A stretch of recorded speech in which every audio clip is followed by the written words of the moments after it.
Kicking off our doubleheader tonight, Bo Levi Mitchell and the Ticats look to cap off their season on a winning note. And the CFL's leading passer could make some history too, a win away from 100 in his career.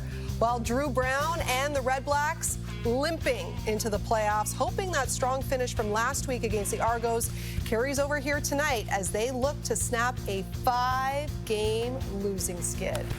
And yes, we have reached the finish line of the regular season. Final week, final Friday night football. A little bittersweet as we welcome you here inside the studio. Laura Dyken, Enoch Mwamba, Davis Sanchez, and Milt Stiegel. Our second game of the doubleheader features the Argos and the Elks. But let's talk about these REDBLACKS back in the playoffs for the first time since 2018.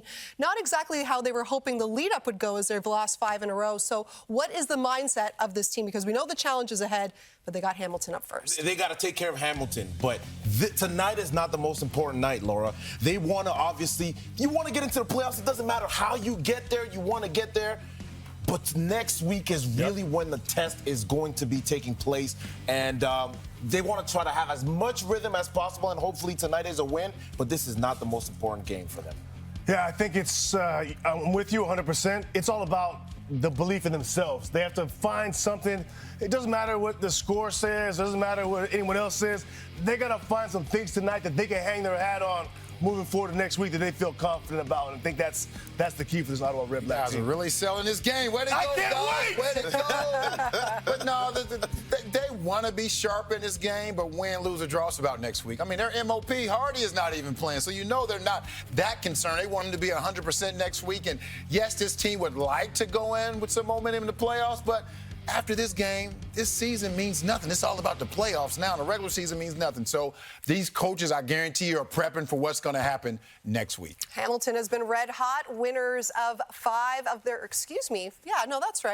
last 6 since Labor Day. As for Ottawa, one of the best home teams this season, 6-1-1, hoping to give their fans one more thing to cheer about in person. We will kick off the final weekend of the regular season next.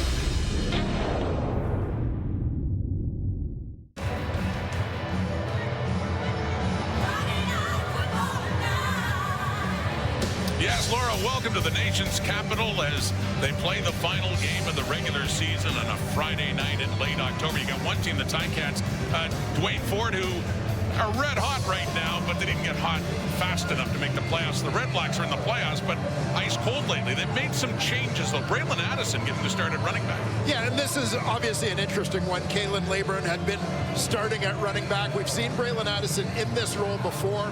Swiss Army knife type guy. It'll be interesting to see exactly how they intend to use him offensively. Meanwhile, Bo Levi Mitchell, Hamilton's nominee as most outstanding player, over 5,000 yards passing for Bo this season. He looks to finish on a strong note. At one point, Scott Milanovich's Ticats were 2-9. They've really charged back, but as said, too little, too late for a playoff spot for Bob Dice. At one point, they were 8-3-1, but they have secured a playoff spot for the first time in 2018 at 6-1-1 at home. They win tonight, they would set the franchise record in their 10-year history, celebrating their 10th year with a playoff spot next week. They know that. They'll be heading to BMO Field in Toronto. It's Mark Leggio with a new contract with the Ticats, about to get this one underway on a Friday night in Ottawa. Final games for both of these teams of the regular season. Devontae Dedmon back in the REDBLACKS lineup, and he takes it on the kick return. Dedmon gets across the 40. What a great return he has going, but we do have a flag out back at the Ottawa 25. Could this one be coming back? Yeah, big burst from Dedmon, but there was... return, illegal block, Ottawa, number 46. It's a 10-yard penalty. It's going to be first down for Ottawa. And just as Dedmon breaks this to the outside, you saw in the very corner of your screen, Rob Panabaker for Hamilton had been closing on him was on the receiving end of a block from behind. It was one of their top special teamers, Tyron Vredo, who gets flagged for that illegal block. So that was a 53-yard return by Dedman, but all for naught as it pushes Ottawa, led by Drew Brown at quarterback. And Bob Dice, we talked to him about this. He wants Brown, even though this game means nothing in the standings, to get lots of reps. Might play the full game, at least 3 quarters. Get ready for next week. Passing now. That's to Braylon Addison. We've seen the Red Blacks use him that way a lot. Those short passes, getting him in space, and as mentioned, starting at running back tonight. There you see the numbers for Drew Brown. Winning record thus far in his first full season as a starter in the Canadian Football League. Missed a few games, of course, due to injury before making his return last week against Toronto. Spent the previous couple of years as a backup under Zach Collaros in Winnipeg. His first year as a starter in Ottawa, he had missed about a month before he came back from injury last week in that wild loss to the Argos in Toronto. So here we go on a 2nd and 2. That's the running back, Addison. Braylon Addison, a little stiff on there for Destin Talbert, heading out of bounds on a first down. Offensively for Ottawa, it'll be Jacob Ruby back in at left tackle, veteran guy who's filled in on a number of spots throughout this season. Andre Miller in, as you heard the panel discuss. Justin Hardy is out for what we'll call maintenance reasons, making sure he's ready to go for the playoffs. He'd missed a game a couple of weeks ago in Montreal on Thanksgiving and came back last week. But yeah, he's their nominee for MOP, Justin Hardy. They want to make sure he's good to go next week in Toronto. So on the first down from the 31, Brown with time. And open is Dominic Rhymes up across midfield. Another first down for the Red Blacks as they quickly get it into the Ticats zone. Dominic Rhymes working out of the slot. You just see him settle between levels. Veteran receiver recognizes the soft spot. Drew Brown picking up a big chunk of yards with that throw.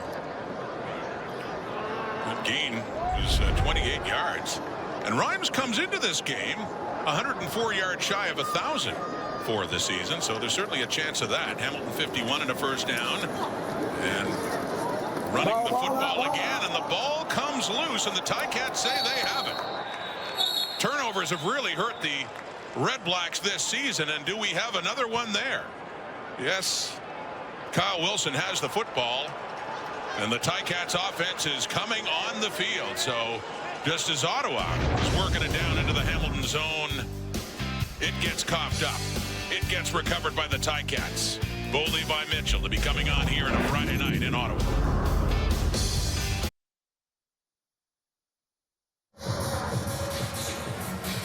Ray Wilborn getting the start at the nickel linebacker spot tonight. See him in behind. He's going to capitalize on the hit by middle linebacker Ryan Baker, number 36. Wilborn follows up. Rips that ball free of the fullback, Anthony Gosselin.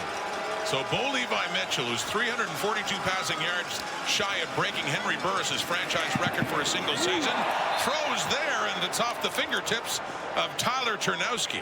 And this is a week after Mitchell just went on a tear against his old squad, the Calgary Stampeders, when he threw for 450 yards. He passed 5,000 for the 3rd time in his career at 5,026. Yeah, big year statistically for Bo, and I know it has been an ongoing debate as maybe one of the most prolific, I won't say the most prolific, but one of the most prolific offensive players in the league this year. Where that puts him in the MOP discussion. Throwing again on 2nd and 10. Coming back for it, but no, Tim White, the Ticats leading receiver, can't get to that one. So 2 attempts by Bo Levi Mitchell, and it's a 2 and out for Hamilton. After recovering the fumble, they'll punt it away.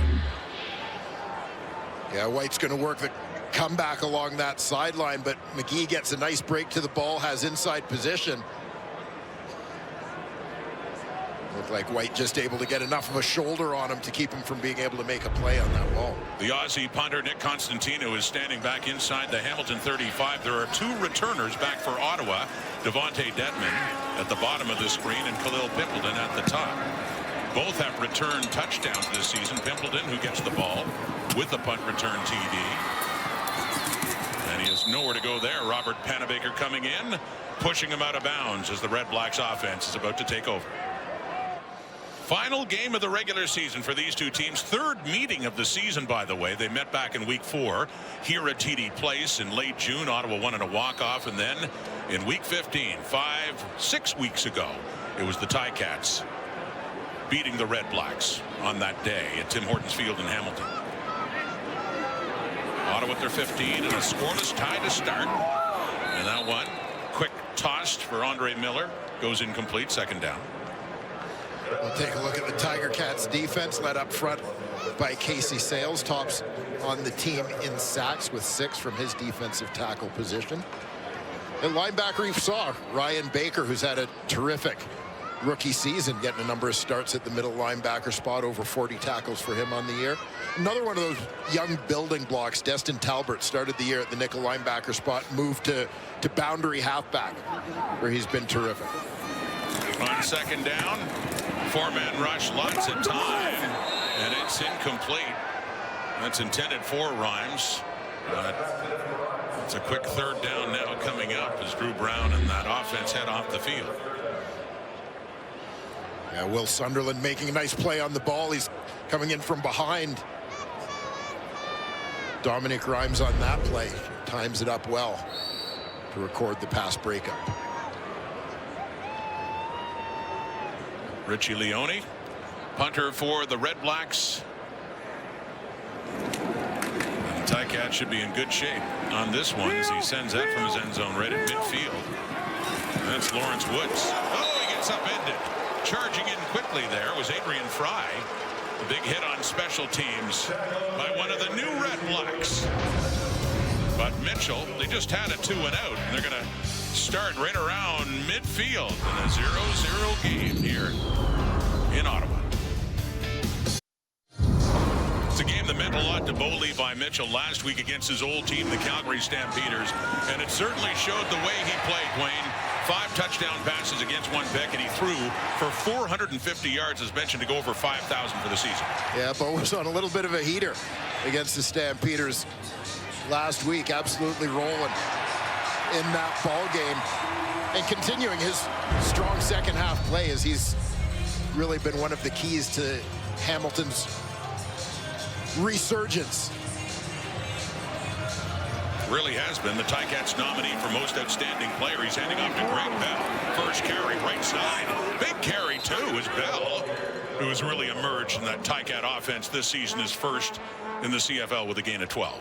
And we'll take a look at the rest of this Tiger Cat offense. Brandon Revenberg at left guard once again, the Ticats nominee as most outstanding offensive lineman. In the receiving corps, keep an eye on Stephen Dunbar Jr. and Keandre Smith, each of whom has a shot at reaching 1,000 yards on the season tonight. Especially Dunbar, just 21 yards shy. 119 away is Keandre Smith, and reaching 1,000 for the first time in his young career. Mitchell is to throw. Looks to the right. That one is caught by Dunbar down at the 20, as mentioned. He came in at 979, so needing 21 yards. He gets 22 there, and that puts him over 1,000 for the season. And you'll see Dunbar working towards the corner. Smith clearing out for him on that one. Bo drops it in just over top of coverage. Second time in Dunbar's career. He also had 1,000 with the Ticats 2 years ago in 2022. So one catch hits his season milestone, 1,000 yards. And Levi Mitchell gets a little closer to the franchise record for passing in a season. Here's Bell running well again on his second carry as he works it down closer to the Red Blacks 10 and a gain of 9 more yards. Defensively for Ottawa, they're happy to get Bryce Carter back. He's spent much of this season on the injured list, led the team in sacks a year ago.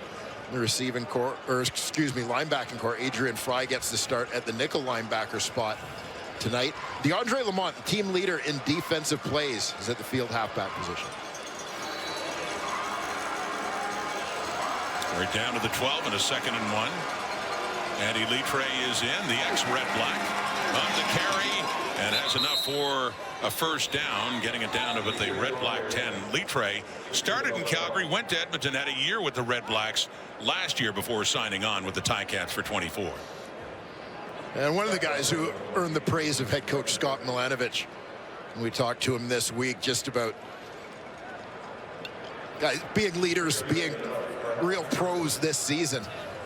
He really has appreciated what Ante Litre has brought to the table for the Tiger Cats this year. Just asked him, yeah, about players that made an impression on him, not necessarily surprised him, but players he really didn't know taking over as Ticats head coach this year. So Mitchell back in, handing up the bell. He gets bumped by Brandon Revenberg, his own teammate, and he spins around and essentially is stuck with no gain.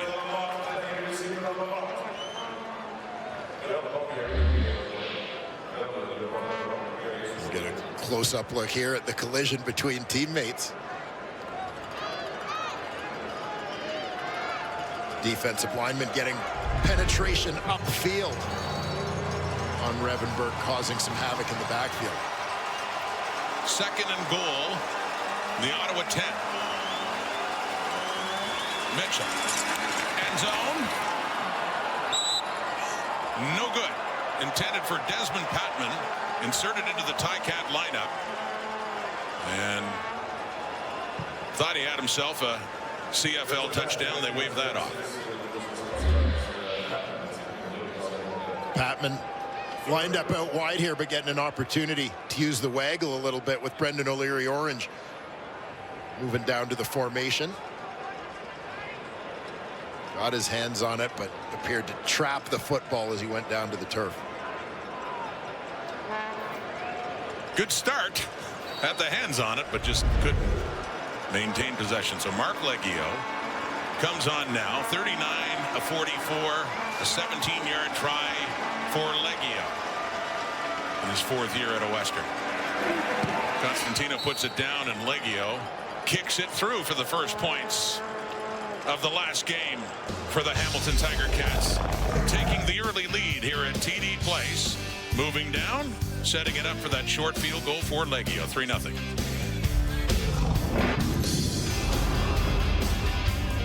Crazy one last week in Toronto when the Red Blacks fell behind after 3 quarters by 32 points. Drew Brown helping lead them back. They outscored the Argos 25-0 in the fourth quarter, but still fell a touchdown shy. But Brown ended up with some pretty good numbers. Yeah, well, interesting turnaround when you think about the previous meeting between these two teams, where it was Ottawa that got off to the great start, early lead in that ball game. Chad Kelly ended up putting up big numbers for Toronto and trying to throw them back into the game. This came up shy. Brown's throwing there, and he completes it. That's in the Ticat zone again. They've been there before in this game. Jalen Acklin with his first catch in this one, and he has a pickup of 22. Acklin, the former Hamilton Tiger Cat. East Division Rookie of the Year for Hamilton.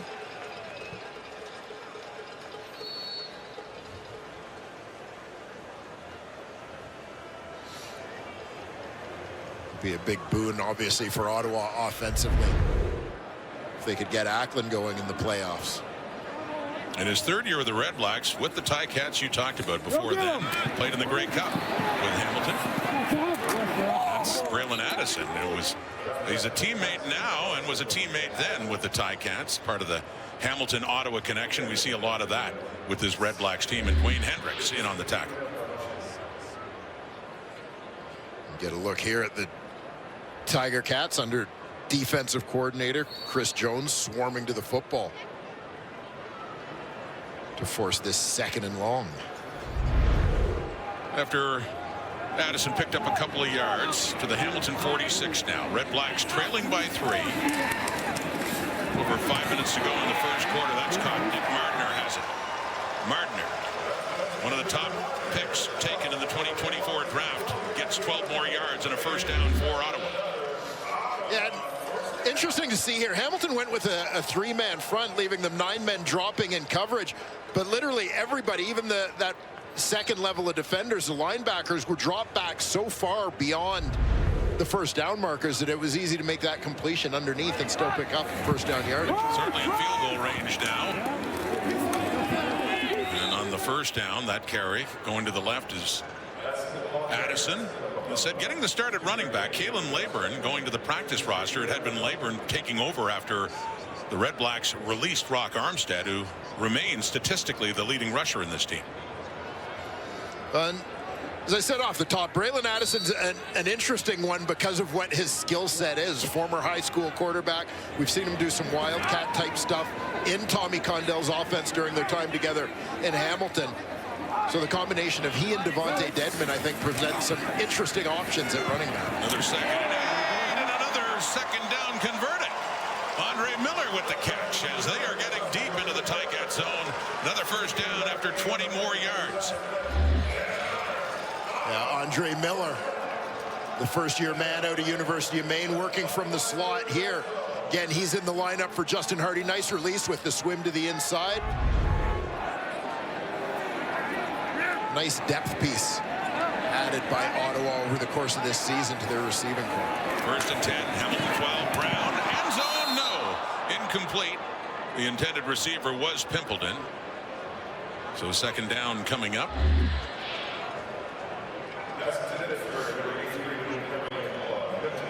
Look at the Drew Brown view here.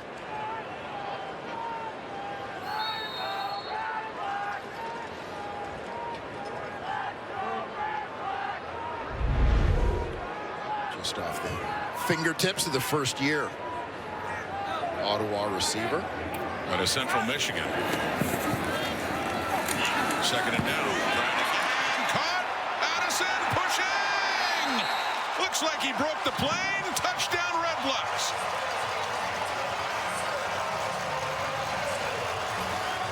So Braylon Addison getting the start at running back in a more familiar role there. Catching that pass and taking it in for 6. You'll see Addison from outside working underneath here. And again, this is part of what Addison brings to the table. He's a guy who can do a little bit of everything. He's listed as your running back, but you can get into different formations without having to change your personnel. Sometimes create some mismatches, catch the defense off guard a little bit. 12-yard touchdown catch, Addison. The point after Lewis Ward. And the Red Blacks on the board with a touchdown after a 7-play, 70-yard drive to give them that 7-3 lead. Ottawa wants this win tonight to finish the season with a winning record and a good note to hit in the playoffs. They're on top right now. Back at TD Place and a TD drive for the Red Blacks to go on top 7-3. Yeah, a number of different receivers getting involved. Big second and long conversion there to Nick Mardner. Andre Miller moves him in close, and Braylon Addison starting at running back, but lining up at wide receiver on that one. Finishes things off. Mentioning Brown went over 400 yards passing last week in Toronto when they were so far behind and they threw it just about all the time. He's 7 for 10 for 104 in that touchdown so far. First quarter, still just under 3 minutes to go until quarter time as Ottawa kicks off. And Isaiah Wooden, newcomer to the Ticats. Scott Milanovich wanted to give him a look at a Southern Utah. Wooden in his CFL debut, and he gets it just up across the Hamilton 30. Yeah, Wooden getting the late season audition. The Ticats work on making some decisions towards their 2025 training camp roster.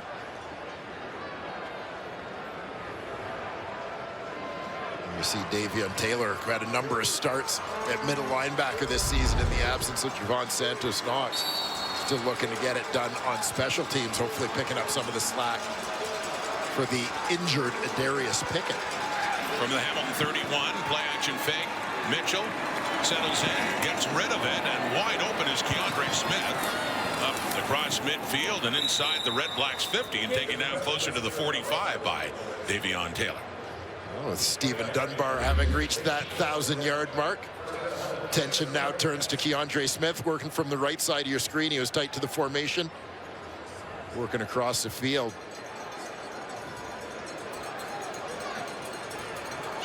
Bo originally holding on to the ball as he was looking at Tim White as his primary receiver here. Smith got 33 on that catch. And handing off now to Greg Penn. 35. DeAndre Lamont coming in to take down Bell after a gain of 11 more yards. An injury here for Hamilton. I believe it was the tight end, Giovanni Robinson. Went down on the play. You know, and the impact of this, Robinson is a guy obviously unique given his size, 6'8", but we've really seen his role grow in this Hamilton offense over the course of the season. Not a lot of other guys on the roster like him to be able to do the same things and line up in the same formations and run the same play calls. So we'll see how this impacts Scott Milanovich's play calling. Interesting story. I mean, he's in his early 30s now, and he's just getting started in the CFL. And we talked about this before, how his first love was basketball, but I guess one of the things you can't coach, the size and athleticism that he has, and everyone could see the potential in football. He just hadn't played much or at all in high school. Yeah, and we've seen this before in football. You think about the National Football League, where tight ends are a little more common, guys who have been college basketball players making this conversion. You know, if they have the physicality, and obviously there are a lot of transferable skills. So Robinson heads off, and he's had 19 catches for 209 and 3 touchdowns.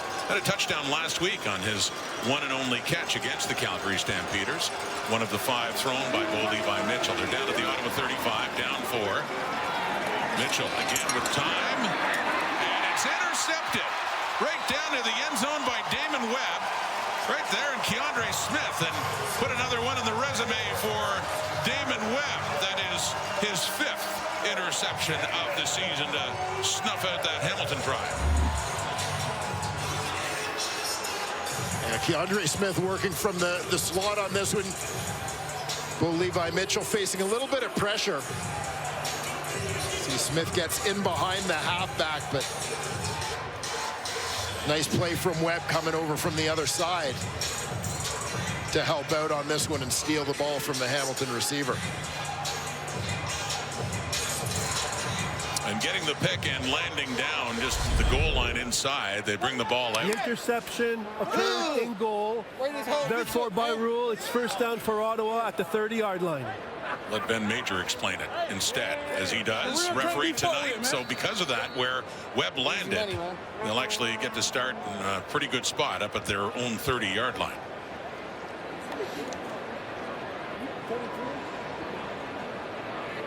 Ottawa moved the ball well last time they had it. Went down for a touchdown. And it's Braylon Addison, who had that touchdown as a receiver, is back at running back, and a good pickup on first down. Ottawa going to a tight end formation here with Anthony Gosselin, the fullback, stepping up on the line of scrimmage, just going right at the Ticats with Addison in that ground game. 8 more yards for Addison. He has 3 carries for 19 yards. His overall numbers for his career running the ball. And there is no running to be done there. The Ticats stiffening up. It's Nick Usher in there and Ryan Baker too. And it's a 3rd down coming up for Ottawa. Keep an eye on Usher from the left side of your screen. Beats a couple of blocks as he works his way to the football. Get in on the play. Well-traveled veteran, spent time in Edmonton, Montreal, and BC previously before joining the Cats this season. Richie Leone to punt. Lawrence Wood's back for it. He had a punt return touchdown against the Red Blacks 6 weeks ago. And better covered there up around the 28. He goes down, and that is quarter time. First 15 minutes of the final regular season game in the books for the Red Blacks and the Ticats. Early Hamilton field goal with the Red Blacks answering back. Braylon Addison, touchdown, 7-3 after 1, Ottawa. Through one quarter, a TD Place in Ottawa, the Red Blacks have the 4-point lead. Those are the numbers. Now, let's face it, this game has no bearing on the standings, but we talked to both head coaches before this game, and I believe them when they say it. They do want to win. They're coaching to win this game. Scott Milanovich emphasized that's the way he wants things to play out, and you know, even though it doesn't, you know, have any bearing on them making the playoffs. Yeah, and obviously very different situations for both teams. Ottawa going into the playoffs wants everything to be finely tuned, want to have some momentum and so on as they go on to face Toronto in the Eastern semifinal next week. For Scott Milanovich, they've had a positive second half and want to keep that going. 5 wins of their last 6. Now, of course, we asked that question in the context of individual records, like one Bo Levi Mitchell is pursuing. Milanovich made it clear, coaching to win. And if he wants to take Mitchell out of the game, if he feels like he should make a change and he wants to see Taylor Powell, he will. As mentioned, coming into the game, Mitchell is 342 yards shy of catching and passing Henry Burris for the franchise's all-time record passing in a single season. Yeah, and I would certainly say that for Scott Milanovich, he was very clear that the focus isn't on individual numbers, and you know, he recognized that there are players chasing milestones in this game, but the fact is he's calling plays and making decisions as head coach with the goal of winning the football game, period. And if they do, that'll be ending the season with 6 wins in the final 7 games after an 0-5 start. Brendan O'Leary-Orange cannot hang on to that one, so the punting unit will have to come out for Hamilton. Yeah, the only consolation to this drop from O'Leary-Orange is that it's likely to be stopped short of the first down in that instance with a defender closing on him.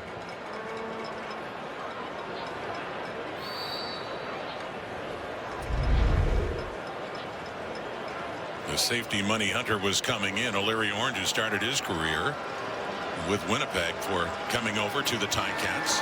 Constantino to punt it again. Devontae Dedmon, well, it's a shorter punt, and he's nowhere near it as it rolls out of bounds. And another good place to start for the Red Blacks now, up around their 43. You know Halloween's getting closer? Oh, I know it is. Yes, I know you know it is. Do you have a banana costume? I'm trying to think in the Ford family repertoire of costumes, because we do have a lot. You have a lot. Superheroes, I understand. 4-man rush. Drew Brown. Deep. Caught. Pimpleton. And he's down inside the Hamilton 15.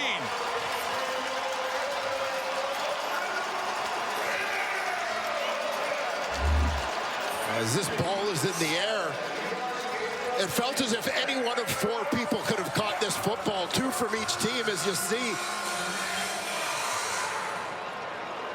Pimpleton and Andre Miller both look like they're kind of working to the same spot on the field. Pimpleton the one to get there first. That hit explains the conversation that Drew Brown and David Menard appeared to be having as they made their way up to the new line of scrimmage. As you saw, he made his debut in week 6. He's almost at 600 yards. A little more than half the season for Lil Pimpleton, who was broken up nicely by Ray Wilborn. But Pimpleton, and as mentioned, he's had a return touchdown as well, but he's the Red Blacks nominee for outstanding rookie. And there you see Wilborn. Started the season as the Tiger Cats middle linebacker. Getting some time at the nickel spot tonight with Jamal Peters out of the lineup. Jonathan Moxey has moved from nickel to boundary corner. 2nd and 10, Hamilton 16. Brown and looking to the end zone, and Moxey was right there with the intended target, Pimpleton again. So 3rd down and Lewis Ward time for the Red Blacks. Yeah, Pimpleton got a pretty good release here to the inside on Moxey. But ball just thrown a little to the inside on him.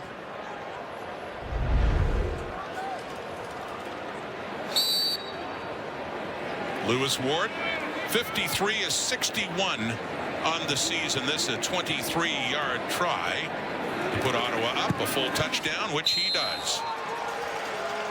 From Kingston, Ontario, Lewis Ward. 1 for 1 in field goals tonight. We'll talk more about Bo Levi Mitchell and the year he's had with these Tiger Cats. Been on fire since he was benched mid-season. Hamilton down 7. Interesting year to say the least for Bo Levi Mitchell, who does go over 5,000 yards for the 3rd time in his career, with more on his 2024. Let's head out into the field now and say hello to Claire Hanna. Mitchell keeps ticking items off of his to-do list. Last week, he beat his former team, the Calgary Stampeders, for the first time in his career.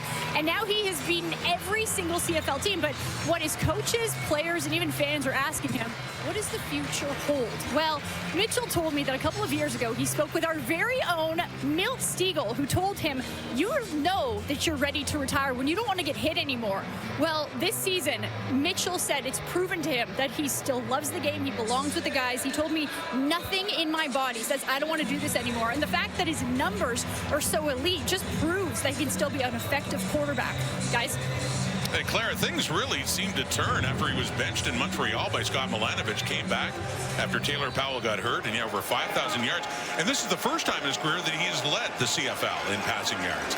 It's over 1,000 more than second-place Zach Collaros, handing off to Greg Bell. Going nowhere there. Red Blacks all over it. Bryce Carter back in the lineup, in on the tackle there for Ottawa. But yeah, I mean, Mitchell has been, and you talked about the MOP race. He's Hamilton's MOP, but can he win MOP having the great stats he's had on a team that's not in the playoffs?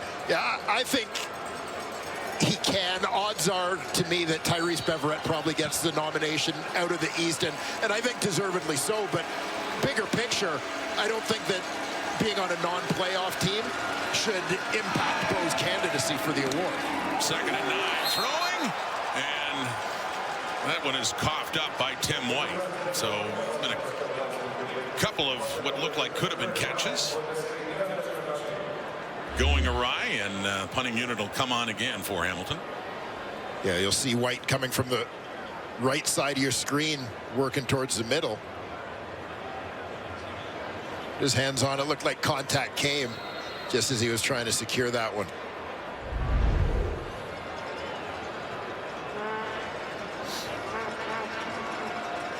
Tim White over 1,000 yards again, despite a slow start to this 2024 season. Hamilton's now 1 for 5 on 2nd down. Coming into that drive, they had 86 yards on 1st down, only 2 yards on 2nd. So they have to punt it away again. Red black ball, Devontae Dedman on the return just around the Ottawa 30. Late October, final home game, final game period of the regular season before playoff time on a beautiful late October night in the nation's capital. We'll be back. Crave presents the next chapter in the Batman saga, starring Academy Award nominee Colin Farrell. The Penguin, an HBO original limited series, is streaming now only on Crave. That show has the endorsement of our statistician, John Perlberg. Yes, it does. Pearlie's loving that show, and so we got to get caught up, Mr. Ford. We do. It's the Red Blacks who are ahead. And Khalil Pimpleton has another catch and a big one last possession, knocked down by DQ Thomas there. For another pickup, 20 more yards for Khalil Pimpleton. As you mentioned, Pimpleton, Ottawa's nominee as most outstanding rookie. This year, adding that explosiveness and speed dimension to their passing game.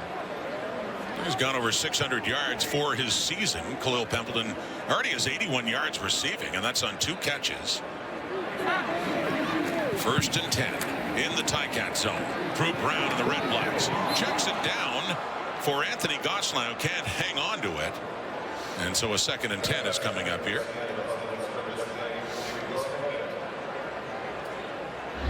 And Gosselin, the fullback, caught looking to run before he had a hold of this one. Wanted to turn it up and go. I can speak from experience that sometimes you get a little excited when you don't get the ball that often. You catch a lot. I know you carried the ball a lot more. Did you get I was a 1,000-yard receiver. 1,000 yards. For my 12-year career. Yes. Yes. Okay. Well, still.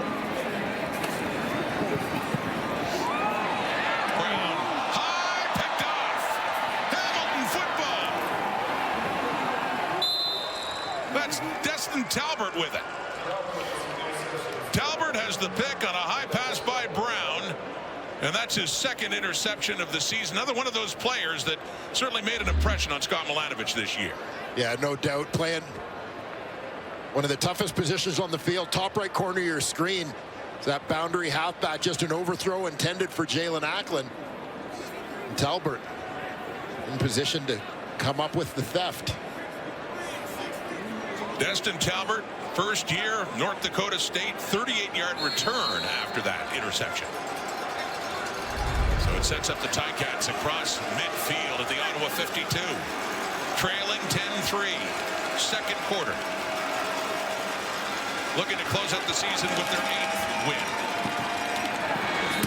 Mitchell, it is caught. It is Stephen Dunbar, who earlier in the night went over 1,000 yards receiving this season. Second time in his career that's happened. He has 18 more yards to his total. And Dunbar does a nice job here working back into the open hole in coverage, coming back to the football for his quarterback and tucking it away, getting upfield.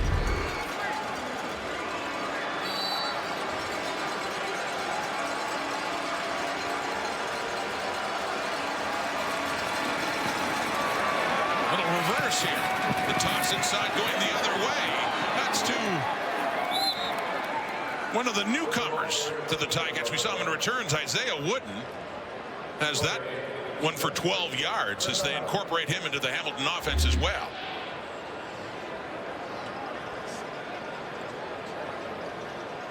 A little play action forward flip there. Mitchell to Wooden. It looked as if there were multiple handoffs on the play, but there weren't. It was just Bo had Tim White faking going the other way, trying to create some misdirection for the defense. Open things up for Wooden. His first CFL carry. Here's Greg Bell, their first-year Ticat, who ended up taking over from James Butler at running back. At first, his debut here in Ottawa back in late June when Butler was hurt, and he ended up taking the job away. We see nice patience from Greg Bell here tonight, letting things develop in front of him. That time it's a cutback lane. A pickup of about 8 or 9 on the play. He's up to 40 yards carrying so far tonight in a 2nd and 2. Down to the Ottawa 14. Andy Litre in on the short yardage. Litre needed 2 yards. Well, or a little less. So close to that first down on that 2nd down play for Hamilton. Lorenzo Malden was able to scramble his way upfield, get into the legs of the ball carrier Litre here. CFL's Defensive Player of the Year in 2022, Lorenzo Malden. And Litre didn't get there, so he stays on. 3rd down and about a foot now. Red Blacks defense looking for a big stand here. Litre didn't get much. Swallowed up by the Red Blacks defense. We await the spot of the football. A little conversation after the fact. Thinks he's got it. And perhaps a little friendly jawing with former teammates there for Litre, who spent last season in Ottawa. Ben Major says first down.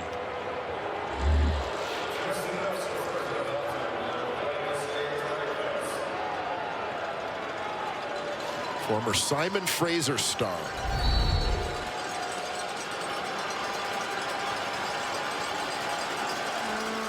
Drafted by Calgary, later won a Grey Cup with Bo Levi Mitchell back in 2018.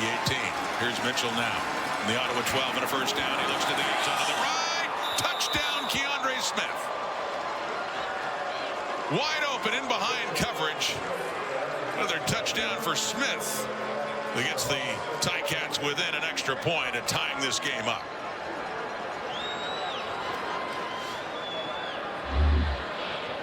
Keandre Smith, front receiver.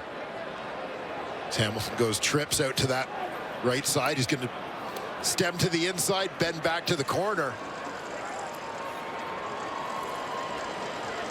Nicely designed pattern for the Ticats there to create some space. For the third-year Canadian receiver from the University of Guelph. One of several excellent Guelph receivers in the Canadian Football League. And for Smith, that's his 7th touchdown receiving this year. Already had been a career high, and that gives him 45 yards receiving on a night that, well, he could use a few more to see if he has a chance at 1,000 on the season. 10-10 tie.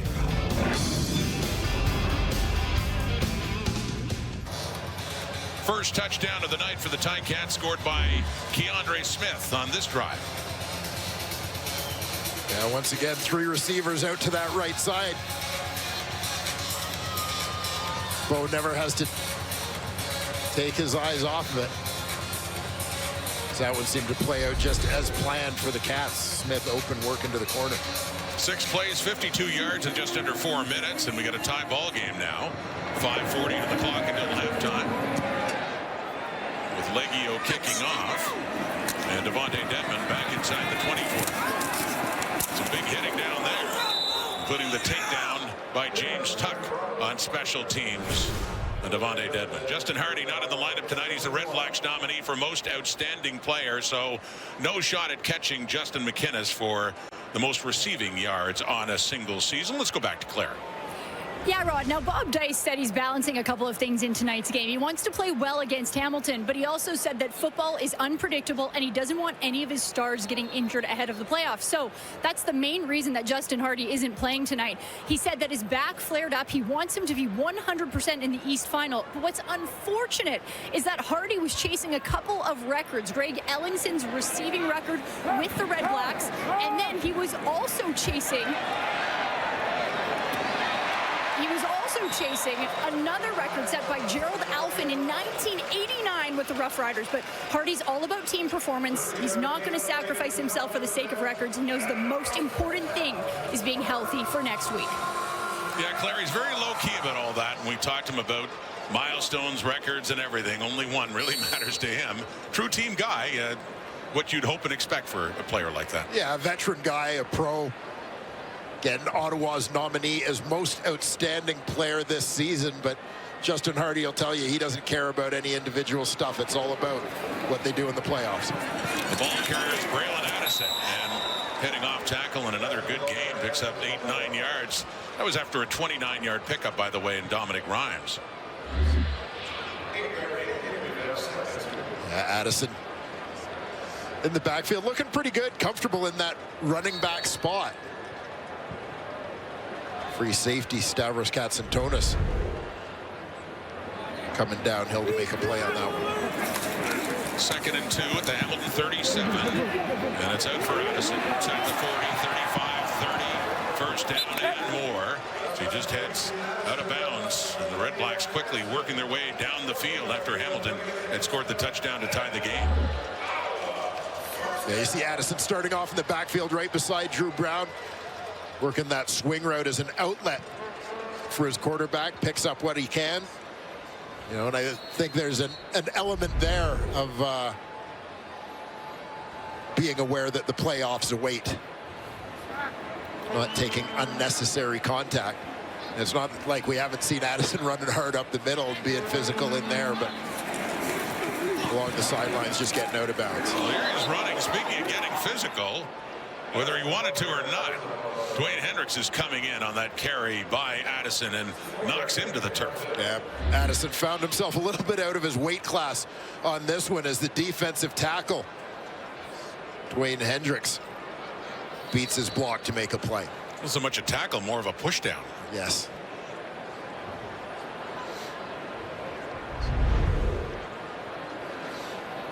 Hendricks, former Argo,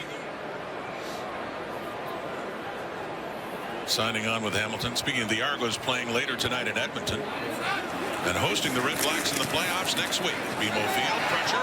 Kyle Wilson nearly got there, but no! And just a bit too far for Martner, who had broken free into the Hamilton end zone, close to another Ottawa touchdown, but instead a 3rd and 8 is coming up with the 3-minute warning given. Oh, Martner was close, but not quite. field goal situation coming up for the Red Blacks to see if they can retake the lead.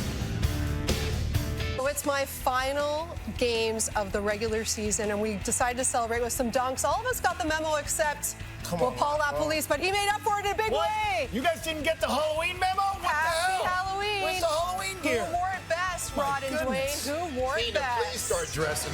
Please. Help him.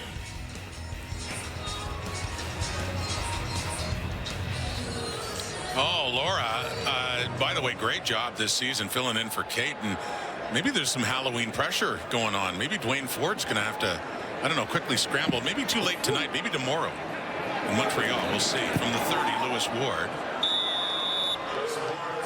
puts it through. 13-10 Ottawa. Dwayne's been known in the past to break out a few costumes. So no promises, but care to make a comment? Halloween's In the words coming. of one of my favorite sitcom characters, Barney Stinson, challenge accepted. There you go. Heard that, Laura? Challenge accepted from Dwayne Ford. As for tonight, we got nothing. We're letting the fans do the talking here in the nation's capital in the final game of the year here at TD Place. Looking forward to watching their team, I'm sure, in the playoffs next week at BMO Field in Toronto. That'll be next Saturday, a week from tomorrow. 1st and 10. Hamilton 40. Red Blacks in front by 3. That is caught by Dunbar. Out of bounds after he had about an 8-yard gain. Adrian Fry is there. Took Dunbar a little time to get going at the start of this season. People know him as a veteran Tiger Cat, but remember he spent the 2023 season in Edmonton and was a late free agent signing coming back to Hamilton this season. So camp was already underway. Didn't have the chance to play with Bo Levi Mitchell last year, but the two of them certainly found their chemistry as the season unfolded. Broke in the CFL with Hamilton in 21 and in 22. Finished the season with 1,000 yards receiving on the nose. 2nd and 2.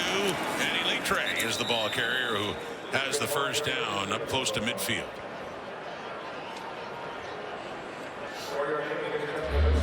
Litre, versatile guy.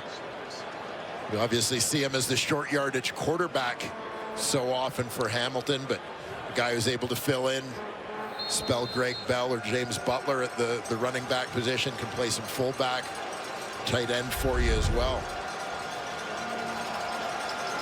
Ticats, one of the hottest teams going in the CFL in the second half of the season, coming into this one having won 5 of their last 6, but just not enough after that 0-5 start. That is caught. That's Des Patman. He has his first catch after nearly having a touchdown in the first quarter. He gets that one inside the 40. Patman, and a pickup of 18 yards his first year at Washington State. And Hamilton, a team that looked to add some size in that receiving core. Coming into this season, Patman certainly a part of that. 6'4", 6'5". You saw him using that, his reach, his catch radius, all in that one in. And played 6 games this season with the Ticats before this one tonight. Another catch. Dunbar. Here's another one, and inside the 30. Let's get an injury update now. Giovanni Robinson from Clare. Yeah, guys, with about 2 minutes left in the first quarter, Robinson went down. He was leaving limping, really favoring his left leg, but he is done for the night with a lower body injury. All right, so we talked about him earlier, Claire. Thank you. With very little football experience, he has managed to find a spot in the Canadian Football League, and it certainly made an impression. Not a ton of catches, but a couple of touchdowns, and he took advantage of his size and athleticism. But in this season finale, his season is done. Pump fake Mitchell off to the right, and Tim White in his hands, and he drops it. He was staring down Frankie Griffin. He hung on to the football, but no catch. 2nd and 10 coming up. Yeah, Mitchell had the guy he wanted. Ticats leading receiver Tim White has a little bit of space working the crossing route there. Just obviously one that White would like to have back, and Scott Milanovic would clearly like for him to have back. That's 2 drops for Tim White tonight. It's kind of the way his season started before he got it straightened out in the first game here in Ottawa back in week 4. So that catch just inside the 30 is Bell. No gain at all. Third down coming up. Actually, it's a loss of at least a yard for Hamilton. Mark Leggio and the field goal team making their way out on the field. Good rebound to get the stop there. You see the drop proves to be something of a drive killer for the Cats. Still in position to tie it, though, with Leggio, who's 1 for 1 in the night, and this one a little further out at 36 yards. Up and through. Tied again. 1:16 in the clock until halftime.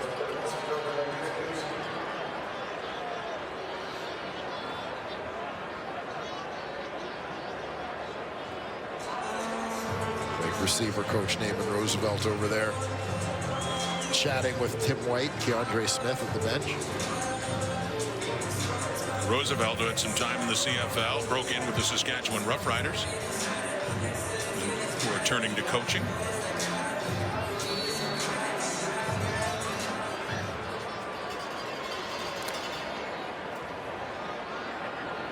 Week 21. This is the first game of this final weekend. Argos Edmonton next, then interesting tomorrow to decide first place in the West, with 2 games starting with Winnipeg and Montreal.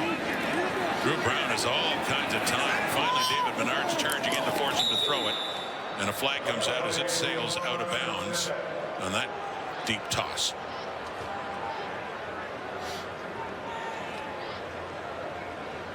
And the big thing from an Ottawa perspective in this football game, as we've said, they're playing to win, obviously, but Illegal contact on the receiver, Hamilton, number 27. It's a 10-yard penalty, makes it a first down for Ottawa. Oh, I think, take a look at this penalty.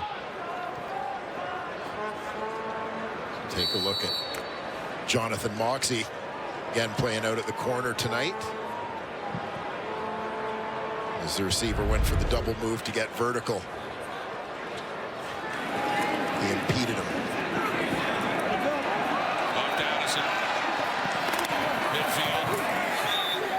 About the Hamilton 51, just about a yard or 2 shy of a first down.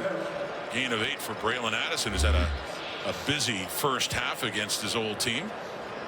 Yeah, and you know, Braylon Addison, a guy who's battled injuries over the last couple of seasons after being one of the top receivers in the Canadian Football League during his time in Hamilton. Great to see him thriving again. You know, back healthy, doing his thing. Having a strong night here tonight for Ottawa. Dustin Crum is in on the 2nd and 2. Oh, it's more than that. He's still going. 20, 15, pushed out at the 10 by Richard Leonard. So he came in needing 2 yards and under a minute before halftime. Still 33 seconds on the clock, and Ottawa approaching Hamilton's goal line down around the 10. Yeah, nice job up front. You get a couple of pulling linemen out in front, and Dustin Crum, one of this generation of terrific running quarterbacks in the Canadian Football League, burst onto the scene last year. You see that his numbers, 741 rushing yards, to lead all CFL quarterbacks a year ago, as he was pressed into starting duty due to injuries at the position.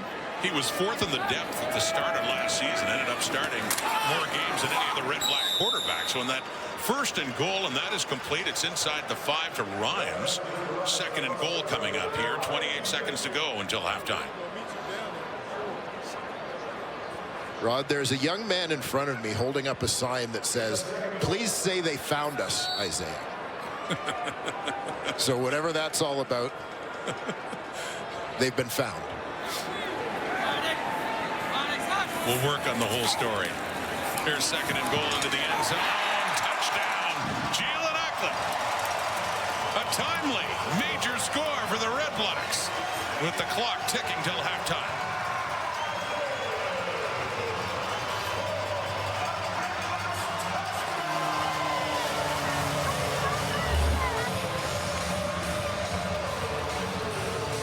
course, the man of the moment, Jalen Acklin.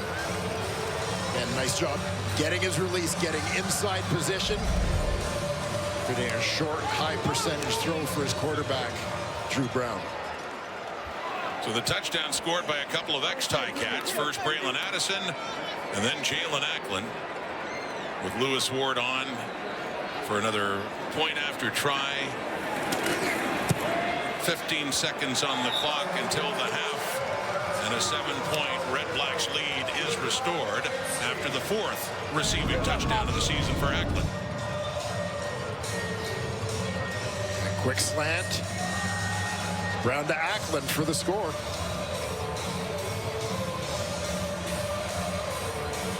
Well, Bob Dice had said he wants this game, wants to win it, wants that offense to look sharp right from the start, not wait the way it happened last week in Toronto, to get them ready for a rematch against the Argos in a much more important game next week at BMO Field. And that offense has looked a lot sharper in this one.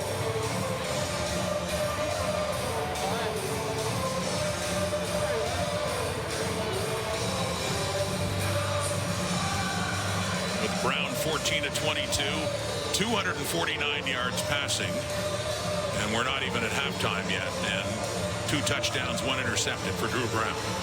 And I started to say earlier, I mean, I think as important as winning for Ottawa in this football game, for a number of reasons why they value the win, obviously, but you want to see Drew Brown in the offense looking good. Brown having missed a couple of games. Braylon Addison getting the start at running back. You know, just a few things that you want to feel comfortable with as the regular season comes to a close for the Red Blacks this evening. Halftime coming up with Laura and Enoch and Chaz and Milt. And I love what Claire said about Milt's advice to Bo Levi Mitchell when you're tired of getting hit. Milt used to say that all the time. So, I can still play. I'm still just as fast. My hands are just as good. I don't like getting hit anymore. Yeah. To my knowledge, unless Enoch and Chez are up to something, I don't know if Milt's getting hit a lot in studio. Well, we saw early in the season, Milt did not like it when Enoch pushed him around. No. Timeout. Ottawa. Demonstrating that Mr. Stiegel made the right decision to retire. And Bo Levi Mitchell's response to that advice, as Claire had told us earlier, it's not so much about being hit, but he still feels good about playing. He's got another year left in his contract. He's coming off what statistically is an outstanding year. Obviously, would have preferred being in the playoffs, of course. That's the problem. But on an individual basis, all the passing yards, he's looked great, especially in the second half. But there he's taken down, sacked by Lorenzo Malden, who once was a CFL sacks leader when he had 17 that great year a couple of years ago here with the Red Blacks. Yeah, Malden, a guy who started his CFL career as a Hamilton Tiger Cat. Most outstanding defensive player in 2022, which was his first season in Ottawa after coming over as a free agent. Wild to think both he and Tyrese Beverett were Tiger Cats, left as free agents that same season. That was the 8th sack of the season and the 30th as a Red Black for Lorenzo Malden. So it ends that way after the late touchdown. Brown to Acklin, but Braylon Addison and a good first half for him. Yeah, Addison giving you the full display of his talents. Carrying the ball, catching the ball, and he is now standing by with our Claire Hanna. Braylon, we've seen you play a lot of offense for the Red Blacks, but this is the first game where you're listed as the #1 running back. You already have a touchdown. How comfortable are you feeling in this position? You know, it's just really good to be back out here and getting a groove with my teammates, and you know, I'm just trying to do what I can to help us get a win. You guys have 2 more quarters before you move on to the playoffs. What is going to be important in this second half for your team? Try to play sound football. You know, I thought we had a pretty decent first half, a lot for us to build on. So, you know, going into the second half, we just want to continue to play sound football and, you know, try to come out with this dub and, you know, get ready for next week. Braylon, thank you. Thank you. All right, Laura, from the chilly field in Ottawa, let's send it to you in that warm studio. Claire, what a trooper. And Milt, we are sure glad you did retire, because otherwise, he's already shaking his head. Otherwise, you wouldn't be sitting here, rocking your dunks, talking about Ottawa and Hamilton and week 21. So yes, we are at the half.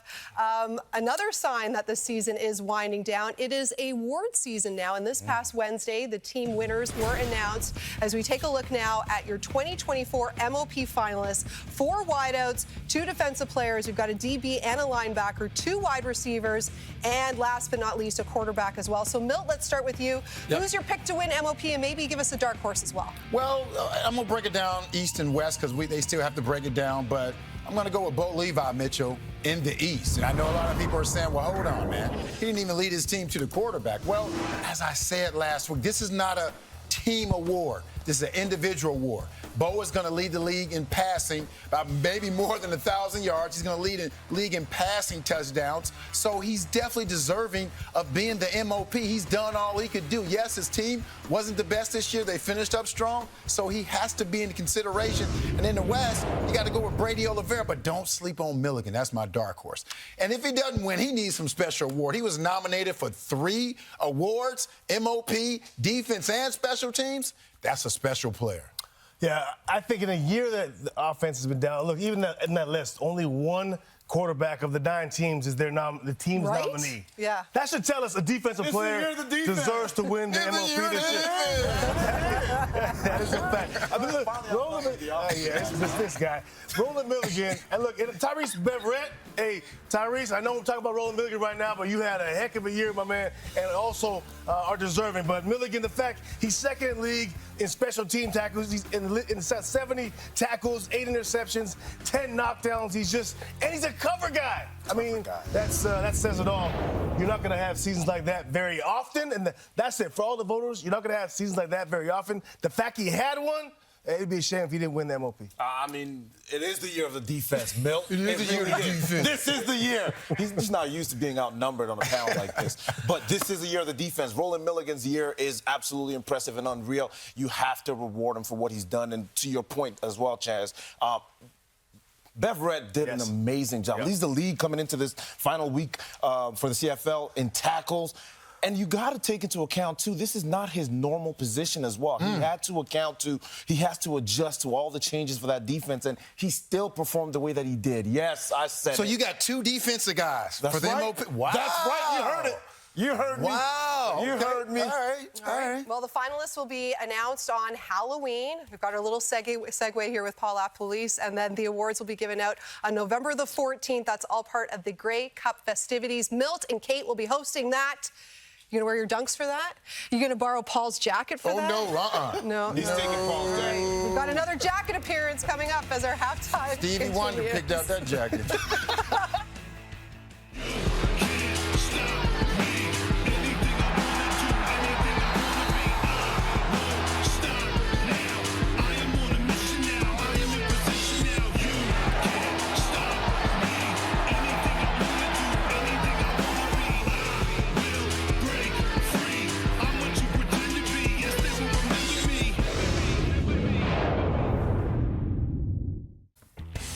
Just over an hour to go now before Trey Ford and the Elks host Cameron Dukes and the Argos in their regular season finale at Commonwealth in Edmonton. One final dress rehearsal for Toronto before hosting Ottawa next weekend in that Eastern semifinal.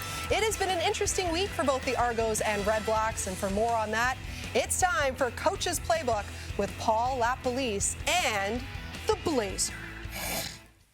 Yeah, what's interesting for both of these football teams, this game means something in the standings, but they know who they're playing in the playoffs. I thought it'd be interesting to take you through what a week would look like when you have a game at the end of the year where things don't really matter besides standings. Now, first of all, the coaches probably spent as much time this week preparing for their playoff opponent as they did this game.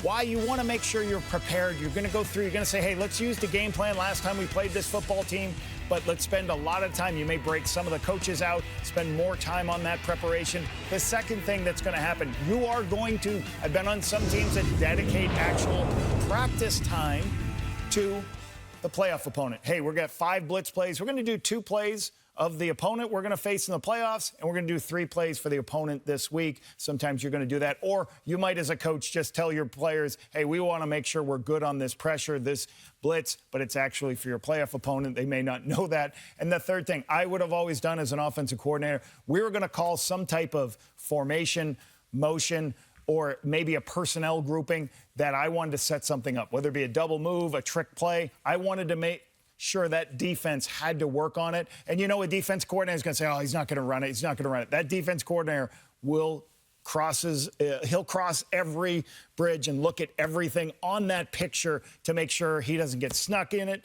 So, but for the young players, Isaiah Wooden, how about that kid? Number 80. Me and Milt are watching him. It's important to him playing right now. Like, those are some good young players that are trying to impress the personnel people. I'm going to keep watching him in the second half for Hamilton. All right, well, thank you for that, Paul LaPolice. And coverage of our second game of our doubleheader between the Argos and Elks gets underway at 9:30 Eastern Time on TSN3. We will join that game once this one wraps up between Ottawa and Hamilton. Ottawa looking to snap that 5-game skid, up 20-13 at the break. And yes, they've got a big game next week, all about keeping healthy here, as Hamilton looking to end their season off on a winning note. The second half is coming up.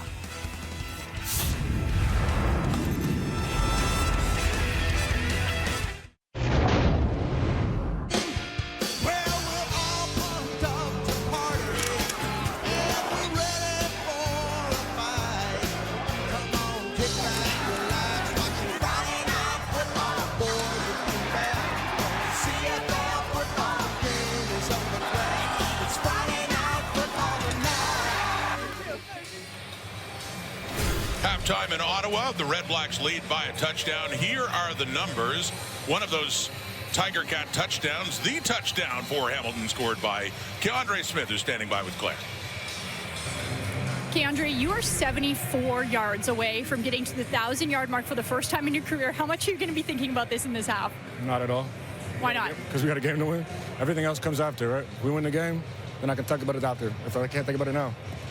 You guys are coming into this, too, on a 5-game winning streak. How important is it to end the season on a win?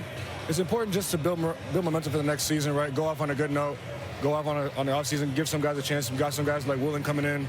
He's showing a spark immediately. So it's a good opportunity for them to show what they can do and end off on a good note. Thank you. Thank you very much. Well, you know the Ticats story. They started 0-5. They were 2-9 at one point, and then they went on this roll. Scott Milanovich, Dwayne, at one point told us he thought they might win the rest of their games and actually make the playoffs. It was just that one loss in their last 6 to Winnipeg that really derailed things. Yeah, and a game that looked like they were on their way to winning that one. A terrific final drive put together by Zach Collaros. Big touchdown by Kenny Lawler, sort of snatching victory from the Ticats in that one. But, yeah, it was like a story of 2 different seasons for them, really. Really has. The second half, they've been one of the hottest teams. That ball kicked out of bounds, so a penalty to start. Illegal kickoff out of bounds. Ottawa, number 13. It's going to be first down Hamilton at the 50-yard line. Well, the opening 30 minutes for Bo Levi-Mitchell. You know, he generally looked pretty sharp. Stephen Dunbar going over 1,000 yards on the season, leading the way for the Ticats in the pass game, but also a few drops from Hamilton receivers that obviously hurt Bo's numbers a little bit. Still needs over 200 yards passing to catch Henry Burris for the Ticats single-season franchise passing record. And like Keandre Smith, not that he's necessarily thinking about that now. I think for him, Dwayne, just going over 5,000 again. Hamilton, number 64 and 69. The 5-yard penalty will replay first down. Got the right side of the line and the guard, Colderwood Manzi, and the tackle, Jordan Murray. But I think for Mitchell, though, I think that meant a lot to show the numbers that he had, that he can still not only play the game, but he can still be an elite quarterback in the CFL. Yeah, and I think going even beyond that, the fact that he's been asked to adjust some things in his game at this point in his career and has been willing to do that. And you know, you do notice a difference in terms of some of the decisions that Bo made at the start of the year prior to the benching versus after. he completes that one. Litre builds up a head of steam, and he is tackled, but gets it well inside the red-black zone, and a big first down for Hamilton. Gain of 17 yards, Litre. And notice Litre lined up here as a tight end. We've seen him carry the ball as a running back, short yardage quarterback in this ball game. Just bringing him on the under route there.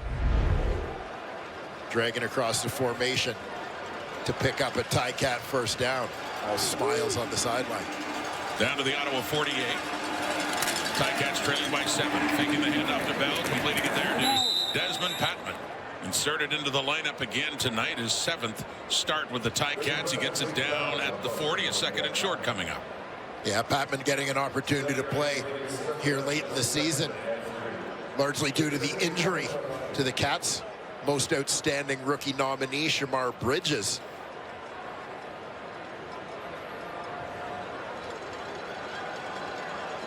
Bridges, another guy who had his eye on a 1,000-yard season prior to his late injury. His season ended a few weeks ago at 933 yards. Handing off in the second down, and more. Litre down inside the 25. Well, they had been 2 for 8 in second down conversions coming into this, but a big conversion there to get a first down deeper into the red-black zone. Yeah, nicely blocked up. Good read by Litre.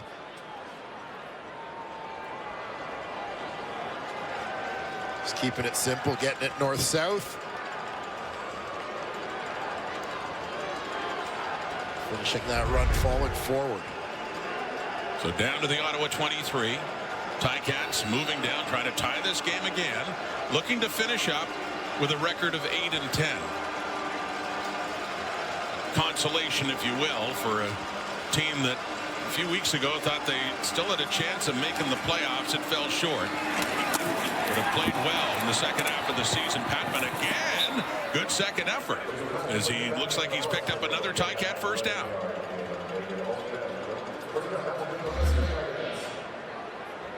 See Patman lined up on the line of scrimmage here. Keandre Smith on the outside actually creates a little bit of a rub for him. Forces the defender to decide, is he going over top or underneath? Smith has to duck under a little bit. Can't just take a straight line to Patman, which allows him to slip outside. Damon Webb stopping him after a gain of 12. So Litre is back in the game.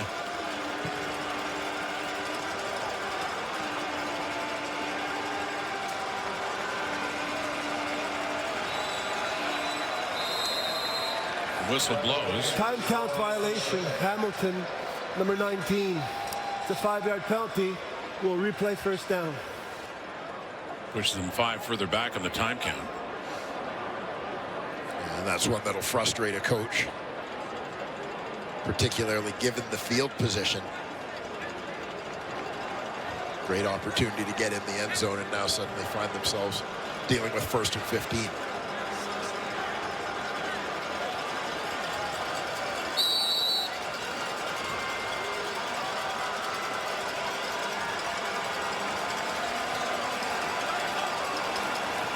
From the 16, it gets knocked away. The middle linebacker, Javon Santos Knox, just recently returned to the red-black lineup after a long time away, and he gets his hands on that one and breaks it up. Santos Knox is bailing out of there at the last second, was lined up tight to the line of scrimmage. Good reaction by him to get the arms up in a hurry. Bat that one down, intended for Keandre Smith. 2nd and 15 now at the Ottawa 16. Ticats trailing by 7. Bo Levi Mitchell. 4-man rush. Gets rid of it for Dunbar in behind him and low. Inside the 5. It falls incomplete. And a field goal try. Mark Leggio coming on for Hamilton. Yeah, it proves to be missed opportunity for the Ticats from here in the offensive green zone. See the frustration for Bo. He knew he was just off on that one. Leggio's 2 for 2 on the night. This from 23 to make it a 4-point game.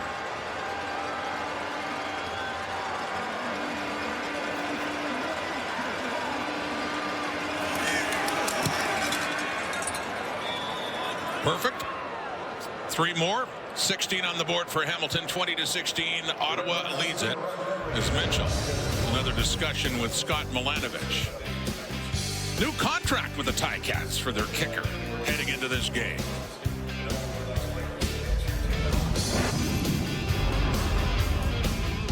Regular season finale for Drew Brown. Good numbers in this one. 14 of 22, 233, and a couple of touchdown passes to 1 pick. Yeah, wondering with the numbers again. We keep talking about this desire to win for both teams, but at the same time, Justin Hardy sitting out to make sure he's healthy for the playoffs. I wonder at a certain point if Drew Brown gets taken out of this game, if Bob Dice decides he's seen enough that Drew Brown is in a pretty good groove. We'd like to welcome in viewers on TSN5 who are watching Ottawa Senators hockey. Watching the Ottawa REDBLACKS here. Rod Smith, Dwayne Ford, Clara Hanna at TD Place in Ottawa. And it's a 20-16 Ottawa lead. Regular season finale for both of these teams. Drew Brown, that pass, a little in behind Dominic Rhymes. Incomplete, and a 3rd down punting unit coming on for Ottawa. Pretty good protection on the quick hitter there, but throw is just a little bit behind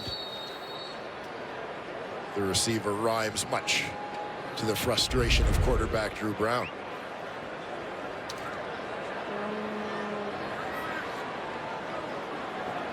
Second and 10, not 3rd. Brown, of course, the offense still on, so it's a 2nd down here. Caught by Rhymes, and now we can make that a 3rd down. Now the punting unit will come on for Ottawa. The REDBLACKS trying to finish with a winning record. That seemed to be a foregone conclusion back 5 games ago when they were 8-3-1, but they've lost 5 in a row, so it's either an 8-9-1 record or a 9-8-1 record, depending on the outcome tonight for Bob Dice.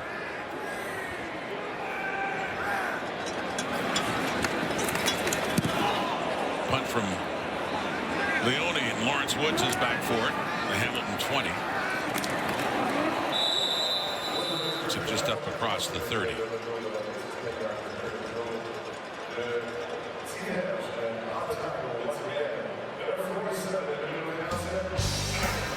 Bob Dice, Ottawa REDBLACKS, playoff bound next week at BMO Field in Toronto. Further to your point and Milt Stiegel's about a player that isn't in the playoffs but have such a good season, they win MOP. Willie Burden with the 1975 Calgary Stampeders, just shy of 1,900 yards rushing. And then there was Jimmy Edwards 2 years later with Hamilton. The Ticats didn't make the playoffs, but Jimmy Edwards, 2nd time in history that the MOP has come from a non-playoff team. Could it happen again with Bo Levi Mitchell of the Cats? Far and away the leading passer in the CFL this year by over 1,000 yards coming in, ahead of 2nd place Zach Collaros. Yeah, definitely worthy of consideration. Mitchell is back in. Add to his totals, and Litre catching and running. And Andy Litre integrated into this offense in a few different ways tonight against his old team. Yeah, Litre looking like he'd love for this season to go on a couple more games for the Tiger Cats. A pretty good role here for them, getting plenty of touches in the 2nd half. 28 more yards for that Ticat offense, and Andy Litre to the Ottawa 51 and a 1st down. 4-point game. Ticats trail with the ball in the REDBLACK zone. Completing again, and Dunbar turns around and greeted immediately by Elijah McGee. And down he goes, but another good pickup and a 2nd and short coming up here for Hamilton.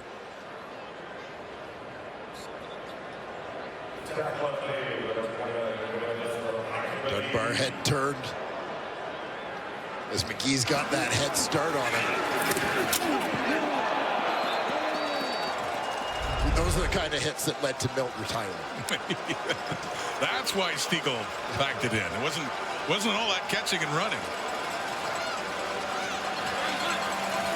2nd and 3, taking the handoff to Bell under pressure, still gets rid of it, and it is caught.